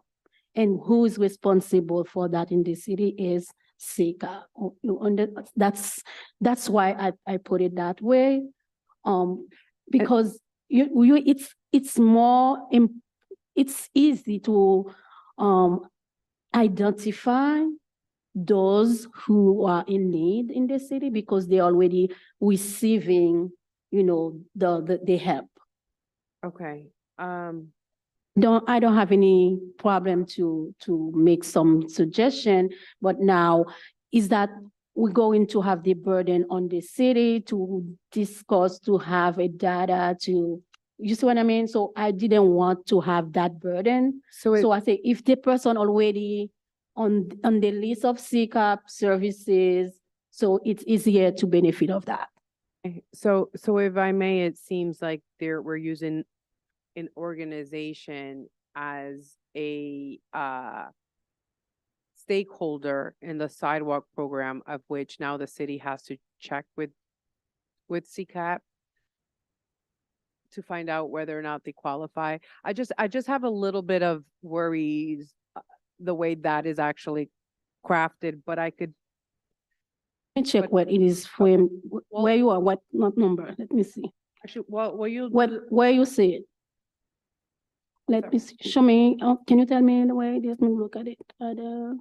On 70. 76, which would be on our third page on here. 76. Yeah. Okay. So that was already on the law because I didn't come with that one. Okay. So the reason why yeah, that's already the property owner was determined to be low income by the Comprehensive Community Action Program shall be eligible upon delivery to the Director of Public Works of his or her designated documentation sufficient to demonstrate said low income determination. So those are already on the share program. I didn't come with that. So yeah. There is, if we now we are actually providing, correct me if I'm wrong, my understanding is if you're a low income property owner or veteran, you're exempt from financial responsibility, at which point the city would actually do the sidewalk repair at no cost. Yeah. So that's what I'm trying to go with. If we're using CCAP, where I think personally, we should really be using the federal and the state guideline on here, unless I'm understanding this incorrectly, is that we're going to possibly have maybe a long listing of property owners who are going to ask us to repair their sidewalk. We already have, I'm sure, a lot of requests coming in for us to repair the sidewalk. But when we cap out of that 50-50 state program, how are we going to implement to know and prioritize which household comes first? Is it the same as a 50-50 program as it stands now, which I believe it's first come, first serve, once, assuming we still have the funding in that line item, right? Is it, I guess so it's like everything kind of is coming hand in hand if we're placing exemptions on families or homeowners in general who are property owners. How are we prioritizing as a who first comes? Is it because you said there's no fiscal note that comes with this, but there's only X amount of dollars, I believe, in that program. So when we cap out of it, if we go with veterans and low income families, which by the way, I have no problem with low income families. Family was part of the low income poverty line. So I get it, right? But my point is, how do we'll be exhausting through that line item like immediately. So unless the administration has a plan through budget season as well, or at any given point on this, I'm just curious, how are we going to have the funds? Because again, I want to see these repaired, but I'm trying to make sure that we have a process in place and policies or implementation ready if this was to pass. They already have a process for cost sharing. So I am not the one that come with that. So if you look at chapter like 12.02.080 cost share program for sidewalk reconstruction. So you will see I struck out a cost share program by established pursuant to which homeowners in the city will be eligible. Okay, so I struck only subject to availability to capital and general operation fund. So we struck that out to have the sidewalk repaired under a cost sharing program subject to the following procedures, restriction and condition. Those are already established. Okay, so I am not the one, so all of those already established under the cost sharing. Okay. So the only thing I'm doing here is this says, oh, we have the cost sharing.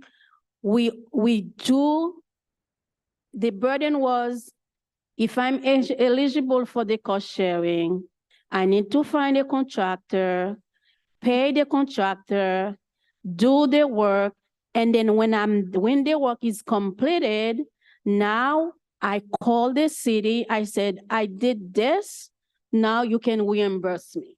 Okay. So now that's what it was, the law, that's what it was. Because of that, there are many residents that couldn't benefit of the program because to find a contractor to do the work, and then the contractor has to be a legit, that can satisfy the requirement of the city. So because of that, some of contractor came, and then once they mentioned city, they went away. They went away. That's the witness testimony that I have. So a lot of contractor, a lot of people also who are, English, barriers, they are not proficient in English. Some of them are robbed also by contractors. Once they mention you need to finish to give it, the city will inspect, they went away. So now, because of that, I said, why not? Anyway, the cost sharing already exists. You're going to have 50% reimbursed. Why not give your 50% to the city and the city do the job? That's all it is, what it is. And I discussed that with Director Sidelis and Director Mateus, and they understand what I mean. I don't change the cost sharing. I just ask to give the 50% to the city and the city do the job. That's all. All right, thank you, Councilwoman. I do have another question, but I think the council member Wall's gonna has the same concern, so go ahead, Councilman Wall. And first, let me say, I couldn't agree more that our sidewalks are in terrible shape. Many of them were built, during the Depression, and I know when you bring that up, that's a big deal about how terrible things must be. But just to illustrate one of my other points, I look at the cost sharing and I notice on the second line, this phrase is struck out, subject to availability of capital and general operating funds. That's struck out. So under that cost sharing, there was available funds within the budget. If you strike that out, this is a faucet that never goes off. It's unlimited. We don't have, and not that I don't think we could spend an unlimited amount of money, but I don't believe the taxpayers have it. I mean, that's some of my concerns as I look at this, and excuse my ignorance. I had a question, how much do we budget to repair our sidewalks now? Can anybody answer that? Mr. Moretti, are you, I know you're not prepared for this, but. through the chair, Councilmember Ferry. we asked Justin Mateus that question last month. Don't quote me, but I think it was not a lot, like $60,000. It wasn't much. 60,000. But don't quote me on that. You should call him tomorrow and ask him. Oh, he's not. Sorry, He's I'm not. And I won't belabor the point, but I have a feeling it's a low number. And at that, under the current ordinance, it looks like the homeowner is on the hook. Right now, it's unlimited according to this ordinance, and I do commend the efforts on it. It's unlimited, and we're on for 50% of an unlimited amount of money. That's my concern, because I think the need and the intent is good, but financially, it gives me great worry. I know there's a few of you who have your hands up as well. I'm just gonna get to you in a few seconds. I do want to have legal weigh in real quickly on here, particularly because of what Councilmember Wall said in terms of the funding and whether or not does this require a fiscal note. Yes, thank you, Vice President. Through the chair, just if I look at the first paragraph here, and it appears that the language which formally stated that the sidewalks would be repaid at the expense of the abutting landowner is now totally struck. And the idea, while is a good idea in terms of cost splitting, and I'm not the accountant, I'm not the finance director, it would just seem to me that even at a 50% rate, with the number of sidewalks in the city of Cranston, we're probably talking millions of dollars. And I'm not, this isn't an editorial on the wisdom of this. I'm simply, I would like to take the opportunity, and Vice President Vargas mentioned it, that I haven't seen a fiscal note attached to this. I don't even know if a fiscal note could be properly calculated given the extent of a project like this, but I'm sure that if finance weighed in on this, it would probably be an astronomical figure. So I don't know what the source of the funding is. That's not my purpose in standing up. I would just like to remind everyone that a fiscal note would be required for something of this scope and this potential expense. Thank you. Councilwoman Renzulli. Thank you, Council Vice President. Thank you, Solicitor. I agree that a fiscal note would definitely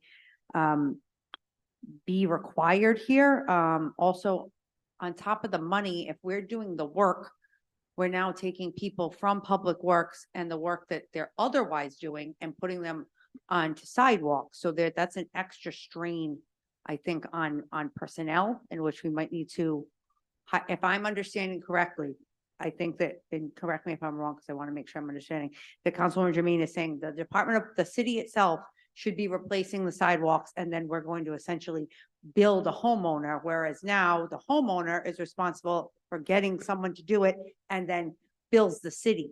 So if the city is doing it, we're going to need more people to do this work. And I think that that needs to be part of a fiscal note. Director Marty, you can correct me if I'm wrong, but that's how I interpret it. And so that could be an issue. Can I answer the question? We discussed for the fiscal note because you do not have a number. This is on people who need it that will contact you. So how you going to determine, you don't know. It's not something we say, hey, I'm going to, it's when someone contacted you. First, there is another thing, because this is the city, based on their law, it's not me writing it, based on the law, the Director of Public Works is there, let me look for it, has the duty to repair all the sidewalks and bring it to the tax assessor. Is it on the law? It wasn't me saying it. Let me go back to find it for you, because I was reading it. The Director of Public Works, let me look for it for you first. He said somewhere, because I found it on this. on the law already. So it's not something I'm coming up now. Do you find it? It says on the law, let me look for it. Whenever any hole, no, that's this one. Repair procedure.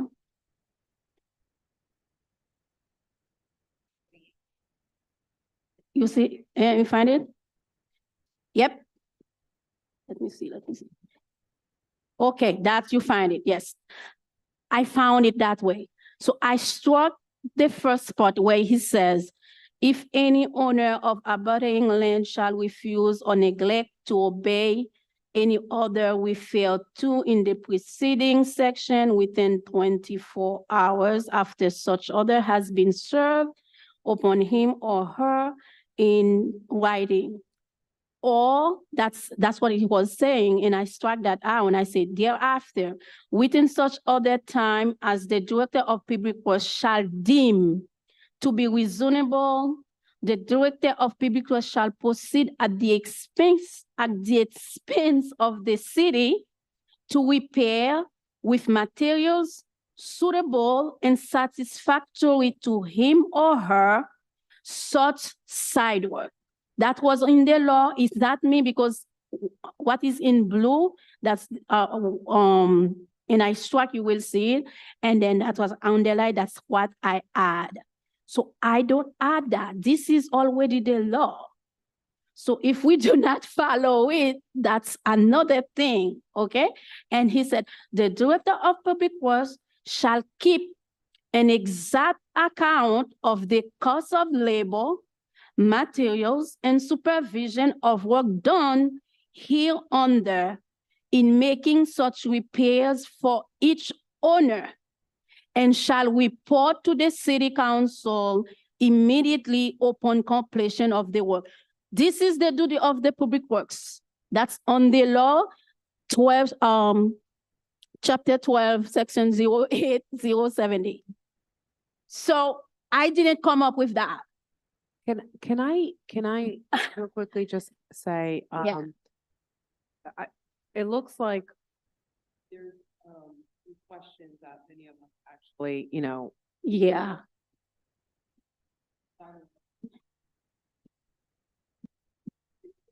I'm not sure, Councilwoman, also if you've met with the administration. I know we have an interim public works director, who's not with us right now. Sidewalk program, we allocated $30,000, by the way, for this current fiscal year that we're in. I don't know where we are on this. I don't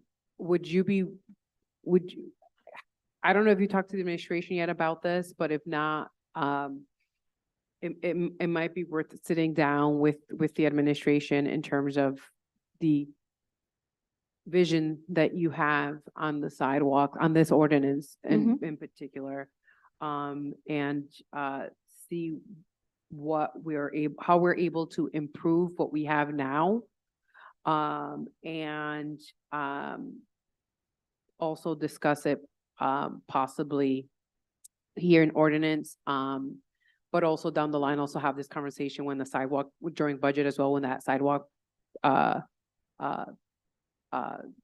it comes before us, the Department of Public Works comes before us.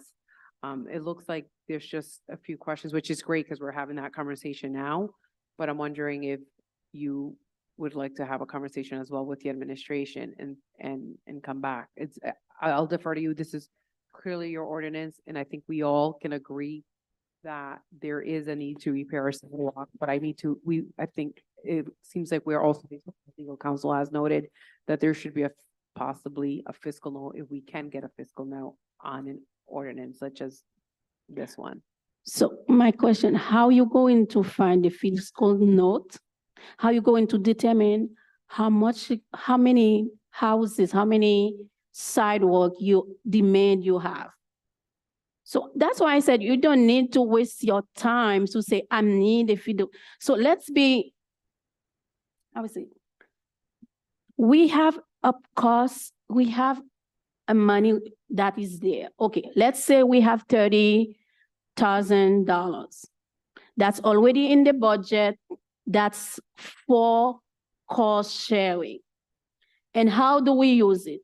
Whenever someone contact us, say, hey, I did this, I think I am eligible for cost sharing.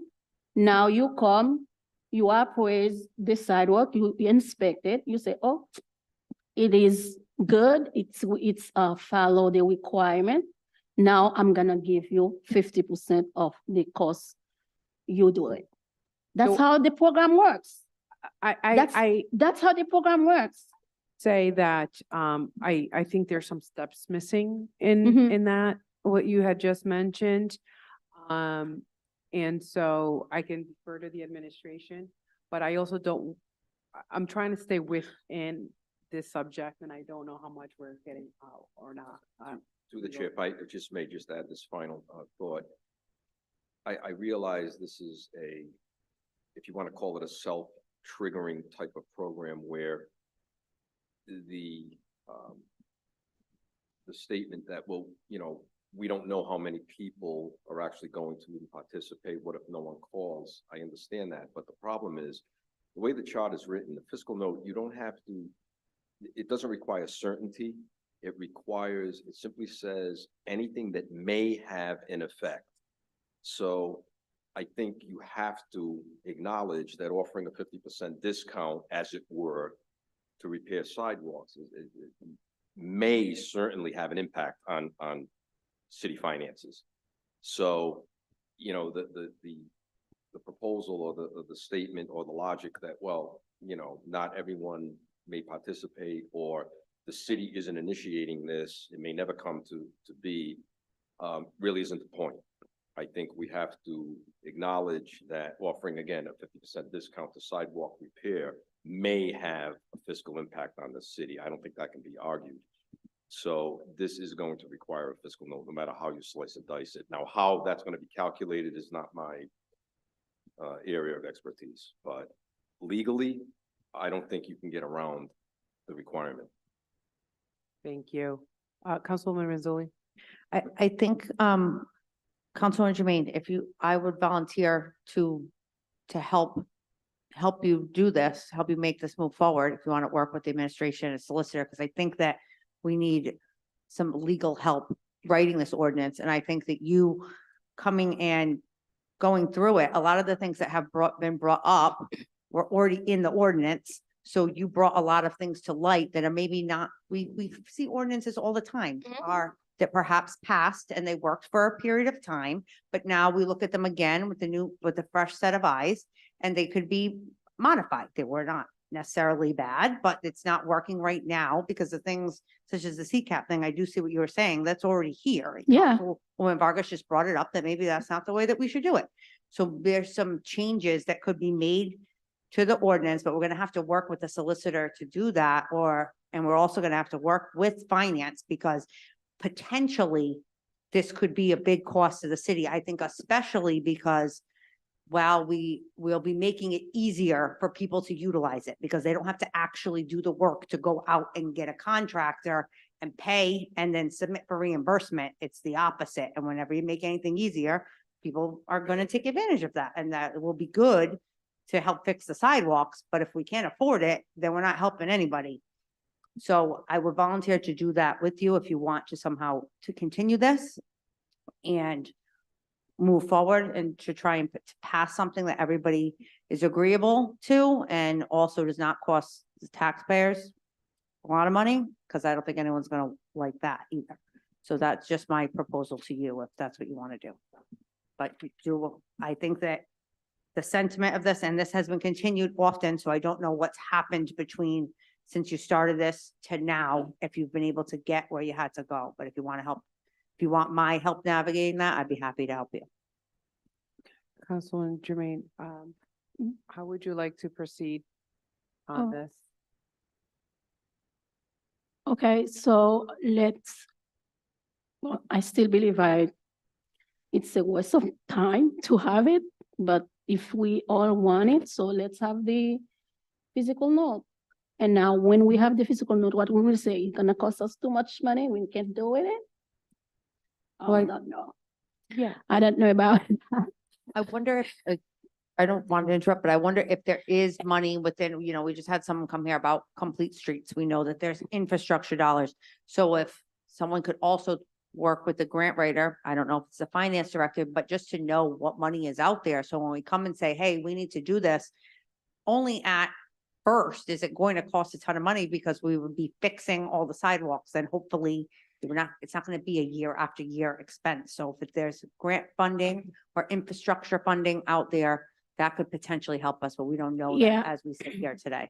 Yes, as you mentioned that, it's a little odd because the city, I didn't need to come to that because I was looking at it and I was saying, what? The city has the responsibility to make sure all the sidewalks are safe. We didn't even have to have this discussion. Is negligent, correct? It's negligent. We shouldn't have this conversation. So the Director of Public Works should make sure all sidewalks are repaired and safe for circulation. It is on the law. I am not coming with that. So when they put that, the Director of Public Works, right, shall deem to be reasonable, the Director of Public Works shall proceed at the expense of the city to repair with materials suitable and satisfactory to him or her such sidewalk. So this is line 47 to 52. And I didn't come up with that. That was already there. So my question, when they were writing this, do they have a physical note? Because that's why I assume they have a physical note to make sure the Director of Public Works have the money to make those expenses and then bringing to the council to make about completion of work. And he didn't say who sidewalks. That's already there.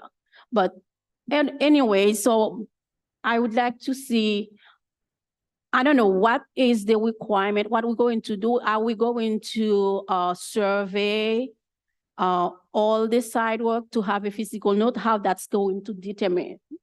That's not up to me, but if we need a physical note, so we can go. Yeah. Councilwoman Jermaine, can I entertain a motion to continue this? So then that way, a lot of those conversations could be done with the administration. I think Councilwoman Rizzoli said that she would be able to work with you on this as well.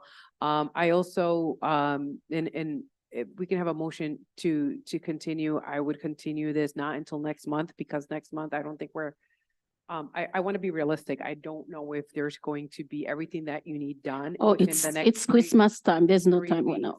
So Let's if put it. there is a motion continue, February or March, and you can work behind the scenes, that would be, I think, I'd support that. Yeah, let's do that. So I really have this in my heart. All right, so Really, so is there a motion to Motion to continue? continue till February. Second. All right. Any discussion? No? The clerk, can you please take the roll?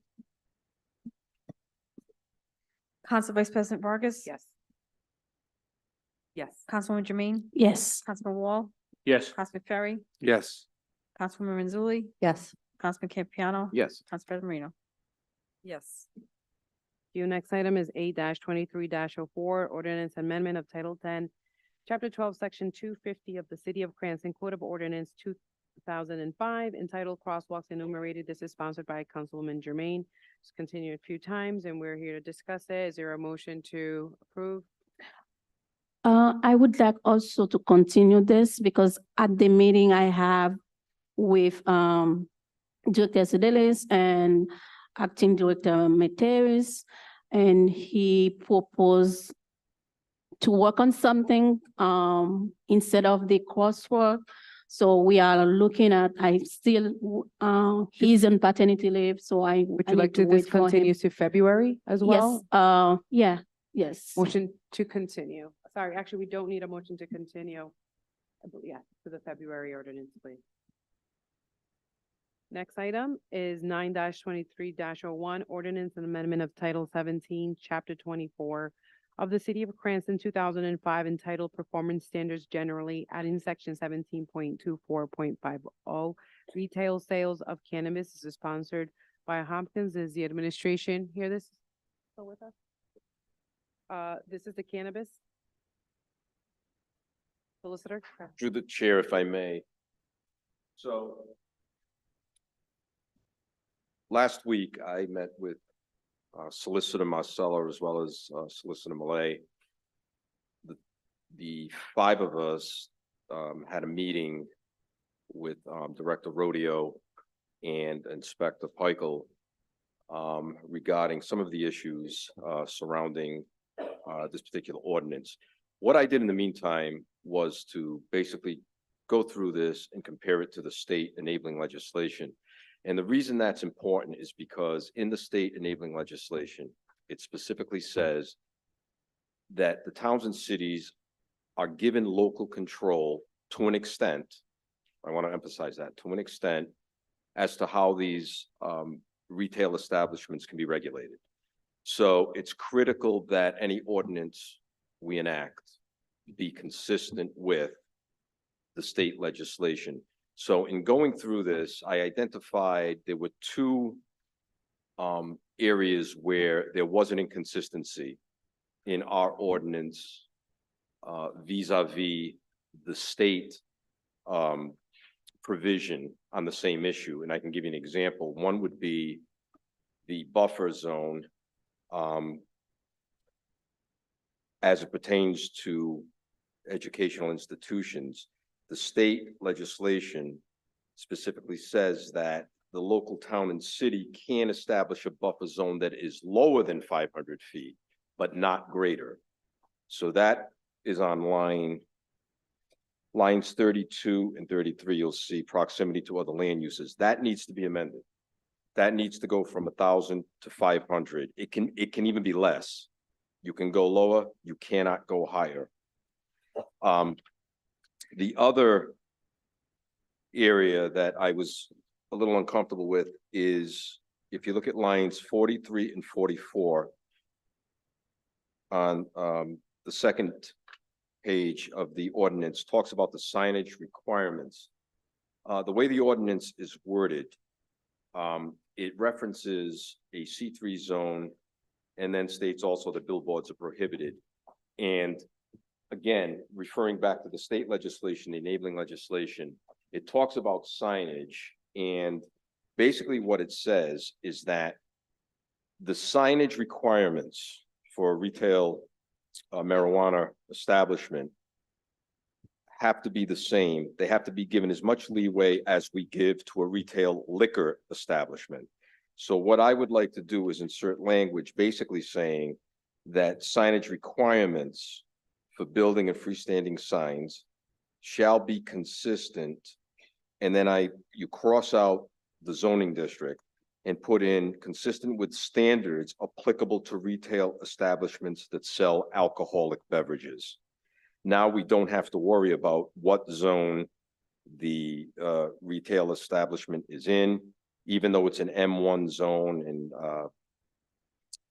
the other zone, M1 and M2. This removes the need to, do this analysis of how big the sign should be. This simplifies it. It simply says whatever a liquor store could do, they can do. So again, that brings us into compliance and it makes us consistent with the state enabling legislation. So those are the two areas. The rest seems to be okay. And you got to remember, this is going to be a work in progress. This is brand new. So there may be some slight adjustments that will have to be made in the future as this plays out. But those are the two major ones I saw. Thank you, Solicitor. What I'd like to actually propose is that we actually then add those changes and work with the administration and re-advertise that if that is possible and continue this for next month. Would that be possible? Do we have to re-advertise? The only thing I would, let me say two things, okay? First off, the fact that we do not have our own ordinance means that, in essence, any going concern that wants to establish a retail marijuana, recreational marijuana facility has to be treated like any other retail business. Now, what that means is that if a retail business can be located in a C1, a C2, a B, whatever, wherever a retail business can be located, they can be located. So the longer this goes out, I think the greater I don't know if you want to call it danger, but the greater the possibility that someone might come in and locate, in a C1 or C2 district. They're not going to be confined to the M1 or M2 because we don't have an ordinance. And the way the law is written, if you don't have an ordinance, you're treated as a retail business. So that I would just throw that out as a caution. Now, do I think 10 people are going to come running in between now and the second week of January over the holidays? I doubt it, but I have to throw that out there. That's a possibility. And these are, Council President, I'm gonna get right back to you. I just want to double check real quickly. The two items that are on, that you mentioned, are those substantive? Well, Or is that they're very minor? definitely substantive changes. I mean, they're not Scrivener's errors and they're not, small procedural things. The buffer zone is a fairly, it's a 50% correction. It's a relatively large change. The signage is a substantive change, not so much because it's pretty much mirroring the language in the state law. In my judgment, if you wanted to, I don't think it's absolutely indispensable that it be re-advertised. I don't think it changes the nature of the legislation. But if you're uncomfortable and you would rather, continue this to next month, re-advertise it with those changes just to get additional public input, it's certainly within your discretion. Do I think legally it has to be done? In my judgment, I don't think so. All right. Thank you. Council President Maria. Thank you, Vice President Vargas. Through the chair to Solicitor Verdecchia, we are going to be having a special session on December 19th relative to the next agenda item, which we'll get into in a little bit. We'll be having an ordinance committee meeting that evening on December 19th, and then we will be having a full council session immediately thereafter. And I'm sorry, not with respect to the next item, with respect to the zoning. The point is, we'll be having special session on the 19th. So I'm sure you see where I'm going with this. I don't know if we want to take a break and kind of confer as to what that timeline would look like, because I can only speak for myself. I would like to have this cannabis law enacted before January 1st so that we're not playing catch up, and that we have adequate measures in place beforehand. So maybe if it's okay with the chair, we can take like a few-minute recess and see what we can work out with the schedule. Yeah, no, that's perfectly fine. And just for public transparency, I'm not here on the 19th. I cannot be here.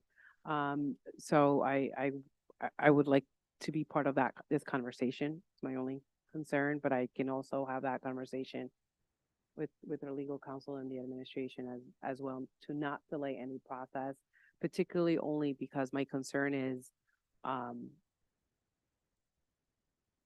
the way the state law is now. I understand, but as a city, if we don't have this, there's still that 500 feet buffer between schools and a cannabis store. But I'm curious even on the signage part of it. So I have some questions, and I've talked to legal counsels in other cities and towns as well. But to the point of the council president, and to what you also mentioned, Mr. Verdecchia, is I'd hate to have businesses come in and then they may not, we may not have that bandwidth to actually control anything. I'm not saying that in a bad way, but at the same time, a good way, if I will. Councilmember Papalaskis. Thank you. I just wanted to mention the signage, your amendment solicitor was something along the lines of whatever a liquor store can do. We have pretty restrictive sign laws in Cranston as they go now. They are now. A lot of them go to zoning board of review or the planning board. So I'm comfortable with it even matching existing law. The square footage is extremely small that we permit just going into building inspections and getting a permit. So I don't know if that makes it easier for your whole advertising. It matches our current law that applies to everybody else. You're not gonna get a billboard permit anyways. in the Yeah, city without going to a zoning board of review and planning and everything else as it is. again, my only reason for doing that, and I realize we are pretty restrictive, but in terms of local control, the state says, hey, if that's your zoning scheme, that's what it is. I just, when we refer to a C3 zone, and then after that, put no billboards, that all may well be true. I'm just trying to avoid any possible issue arising out of that. So if it just says, whatever we do with retail liquor stores, whatever that is, if it's if it's this big, it's that big. But I'm a little more comfortable using the state language and just matching it up. That's my suggestion, so. And then one more point, Vice President, I agree with the council president on working to get this done before the end of the year, so I'm in full support of that.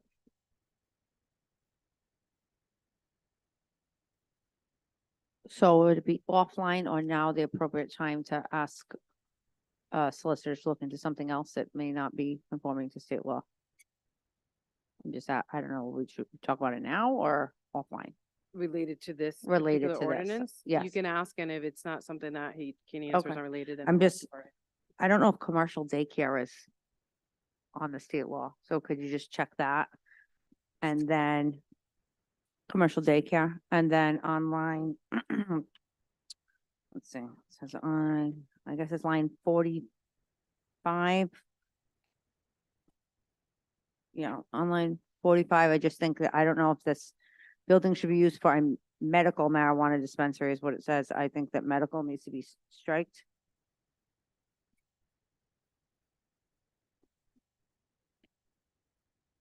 Yeah, this is, well, it's line,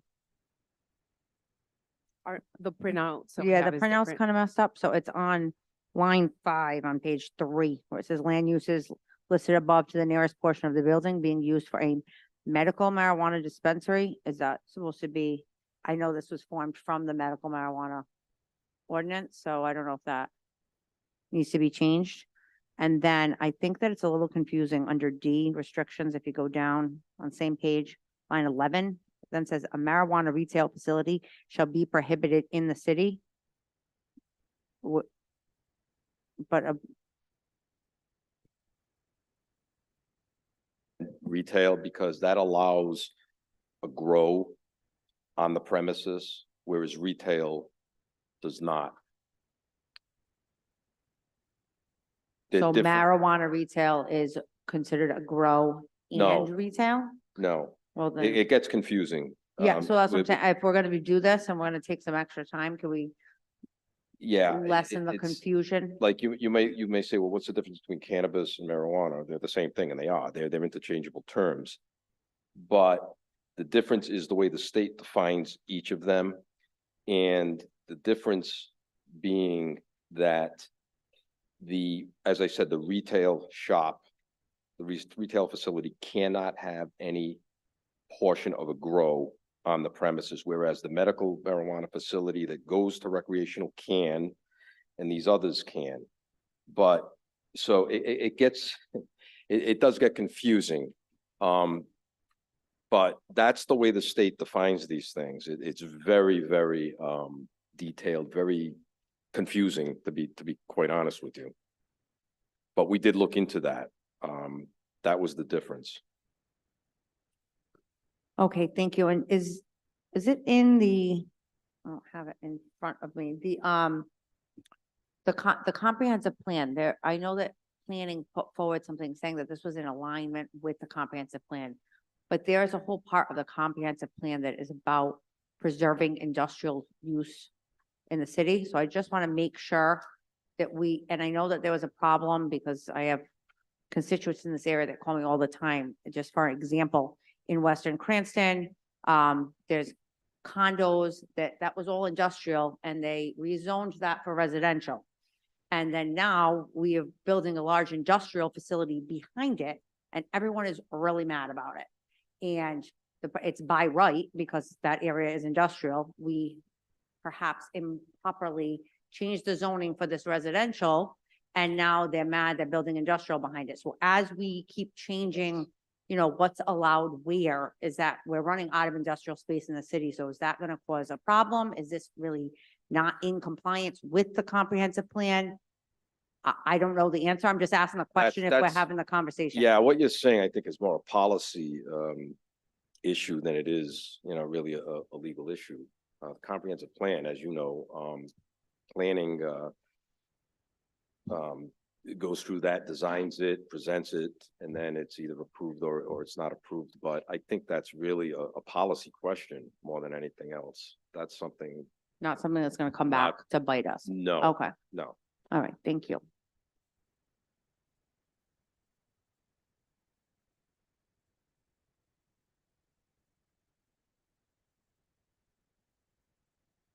Those hours of operations on there, solicitor. The hour, it is, yep, sorry, I'll bring the mic over. No, it's all right. Are those the hours that are set by the state or are those hours that are being proposed by the administration on this ordinance? I'm just curious if, I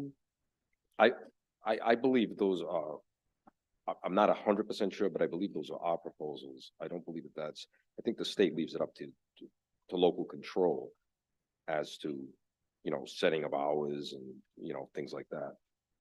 okay.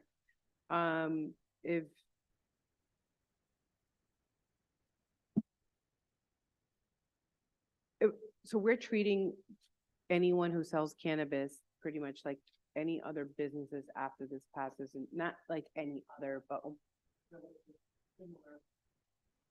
right, what, Well, George? without an ordinance, okay, regulating this, they are like any other retail store in the city, selling flowers, selling cookies, selling whatever. Without an ordinance, they are just another retail business. With an ordinance, subject to the state enabling legislation, they're giving the towns and cities the opportunity to regulate these, as I said, to a certain extent. Okay, they don't want to take away total control, but they're saying, look, this is the minimum. These are the minimum standards we don't want you to exceed. Okay, you have to comply with what we're saying. We're giving you a framework. You can do what you want, but you got to stay within the framework.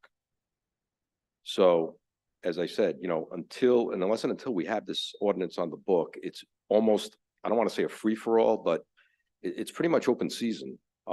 They're a retail business and you can't deny them if they want to open up somewhere that allows for retail business. Now, the liquor store part, it's not a direct comparison, but it is a pretty good analogy. The state, I think, wants these facilities to be treated in some fashion the same way you would treat a retail establishment that sells alcoholic beverages, for whatever reason, presumably because they're both, I don't know, one's a drug, one's alcohol. So they should be treated roughly the same. So. Because cannabis is coming in, are we making any additional I think we're revenues? getting, Just wanna be clear on that. don't quote me on this. I think we get a minuscule amount. I think we get like 3%. It's not a lot. The state gets the lion's share. All right. Thank you so much. So if this was to pass, we would treat this like any other ordinance where we are still able to bring someone as show cause, correct? Yes. Just like any other business in the city. And also from there amend as necessary and accordingly to fit our community here in the city of Cranston. This is not going to be the final word, whether it's Cranston or anywhere else. This is a work in progress. I mean, it really is, so. The only reason why I was mentioning hours of operation.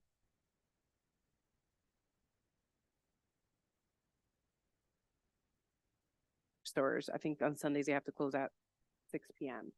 But other stores can open much later. That's why I wasn't sure as to whether that time was set by the state or whether it was up to us as a municipality. Okay, any further questions? Councilmember Campo Piano. Thank you, Council Vice President. First, I want to say, I want to go on record and say that I wish that Cranston would take the high road and not sell it at all, pardon the pun. But it saddens me I understand the intent of this and to put it in M1, M2, but being in the manufacturing business for 40 years, it saddens me to see that industry less and less and less in this state. I mean, we got the Cranston Votech, one of the most popular programs is the robotics. And there's 2 students in there that are children of some members of the council right here. And there's less and less industrial areas. So, and that really bothers me. But I do understand that it's a sacrifice to keep that area, to give those buffers. So I understand the intent and I respect that, but I wish it was, it's like you just said earlier. We got rid of some more industrial, now we got to put more in, and it's approaching and now it's approaching into residential areas, and the same thing could happen here, but thank you.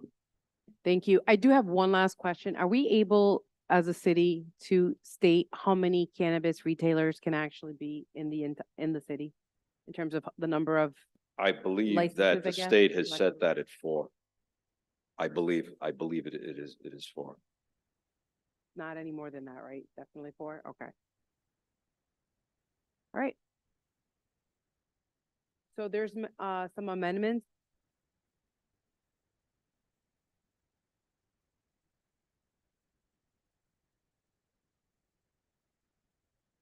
Committee meeting, which is then scheduled, I'm not sure if that's out already, but at the end of December. Councilman Paplaskas? Why don't we just make the amendments tonight and then forward the amended ordinance to the proper date? Should we do you want to take a recess to figure the date out?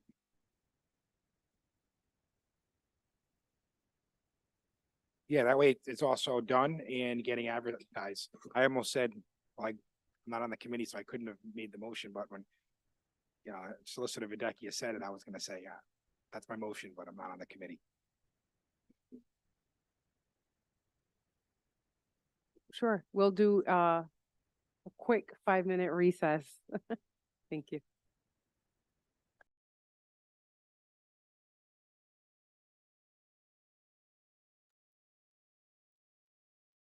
And meetings where we have, are we sure about that?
All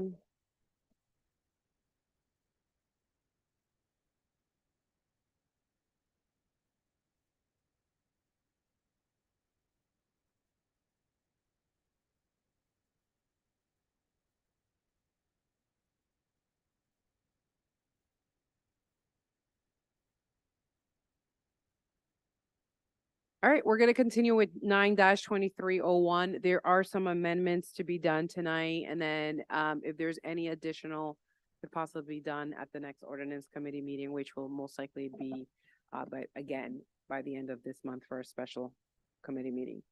The first amendment that has come to our attention is on line 34. So it's actually the section C, which starts in line 33. On the President, second. I have an odd time hearing you. What's that? It's press. Okay. Do you want me to start over? Okay. Okay. But do you want me to start over? Right.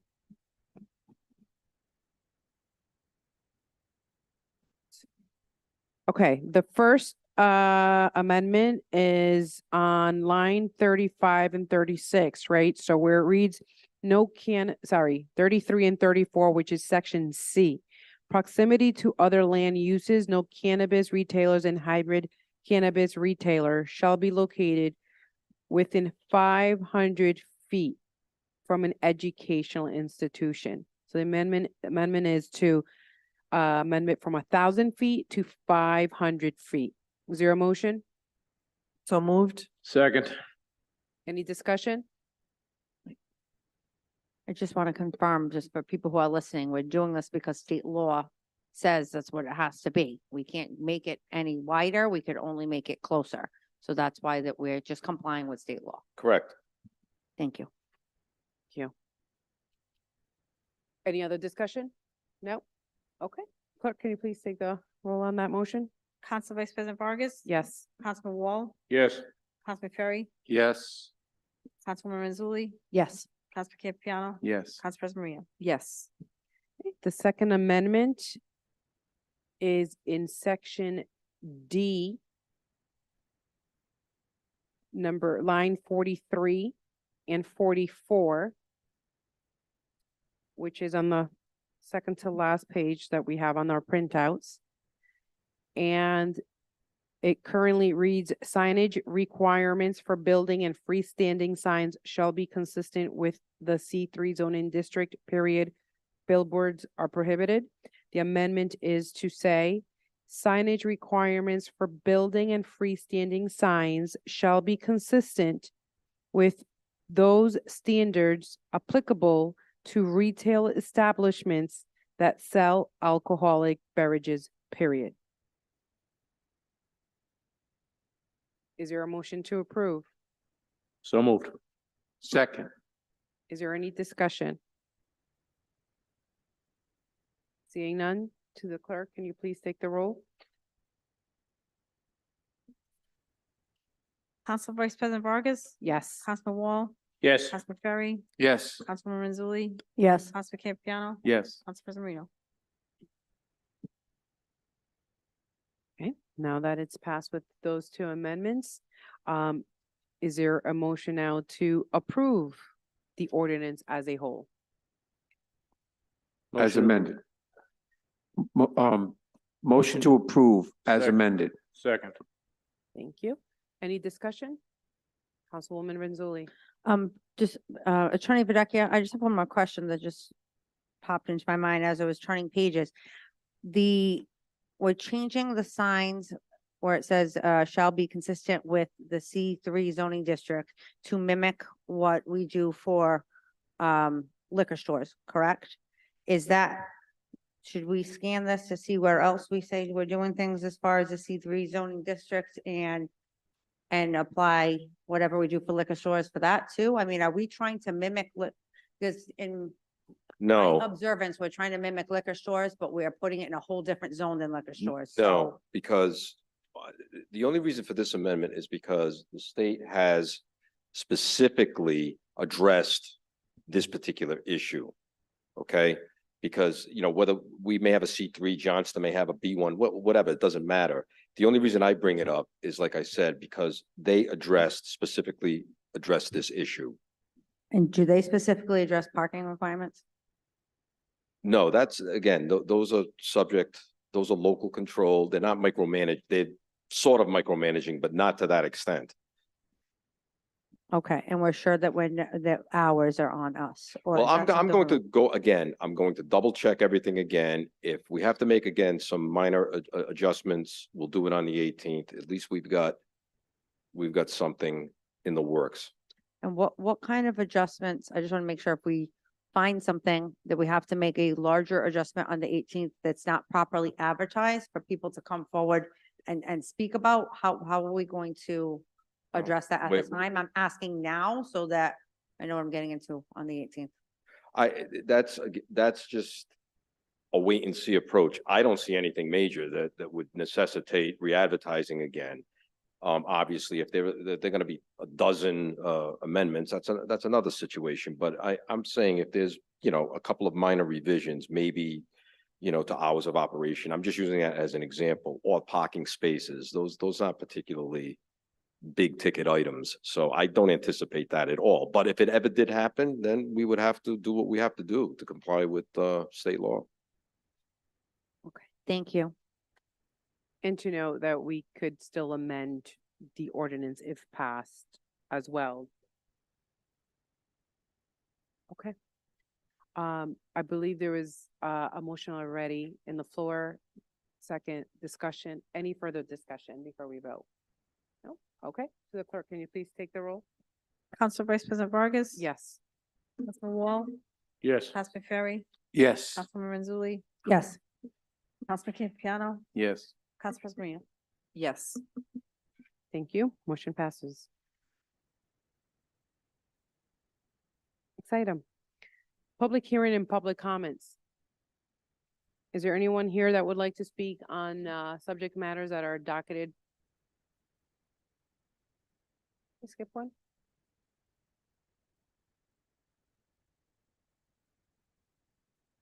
I sure did. All right, my apologies. I skipped over one. So we have 9-23-05 ordinance and amendment of Title 17, zoning, Chapter 17.36.010 of the City of Cranston, 2005, entitled Industrial Uses. This is sponsored by Council President Marino. Councilwoman Marino. Thank you, Council Vice President Vargas. Yep, that's okay. Thanks. We are going to continue that to January. I've had some discussions with legal. There are some revisions that still need to be tweaked, so we're going to continue that to January. Okay, perfect. Thank you, Council President. To the clerk, if we can please make a note of that. It's been continued to the January ordinance meeting. Okay, now we have public hearing and public comment. Sorry, I got a little ahead of myself there earlier. Anyone here to discuss any subject matters that are docketed in tonight's ordinance committee? Linda? Nope. All right. Do we have anyone on Zoom? I see no public comment. Great. Thank you. We'll close public comment and move on to the next item on the agenda. And the sixth item, that is new matters before the committee, that is 10-2301. Ordinance and amendment of Title 17 of the Code of the City of Cranston, 2005, entitled Zoning. This is sponsored by Mayor Ken Hopkins. Administration, Director Moretti. Turning the mic over to you. Yes, thank you. After this was submitted, we received some feedback and would like to continue this to the next possible meeting, the 19th preferably. That is not a problem. Can I just request that our planning director be present at that meeting? We can pass that request along.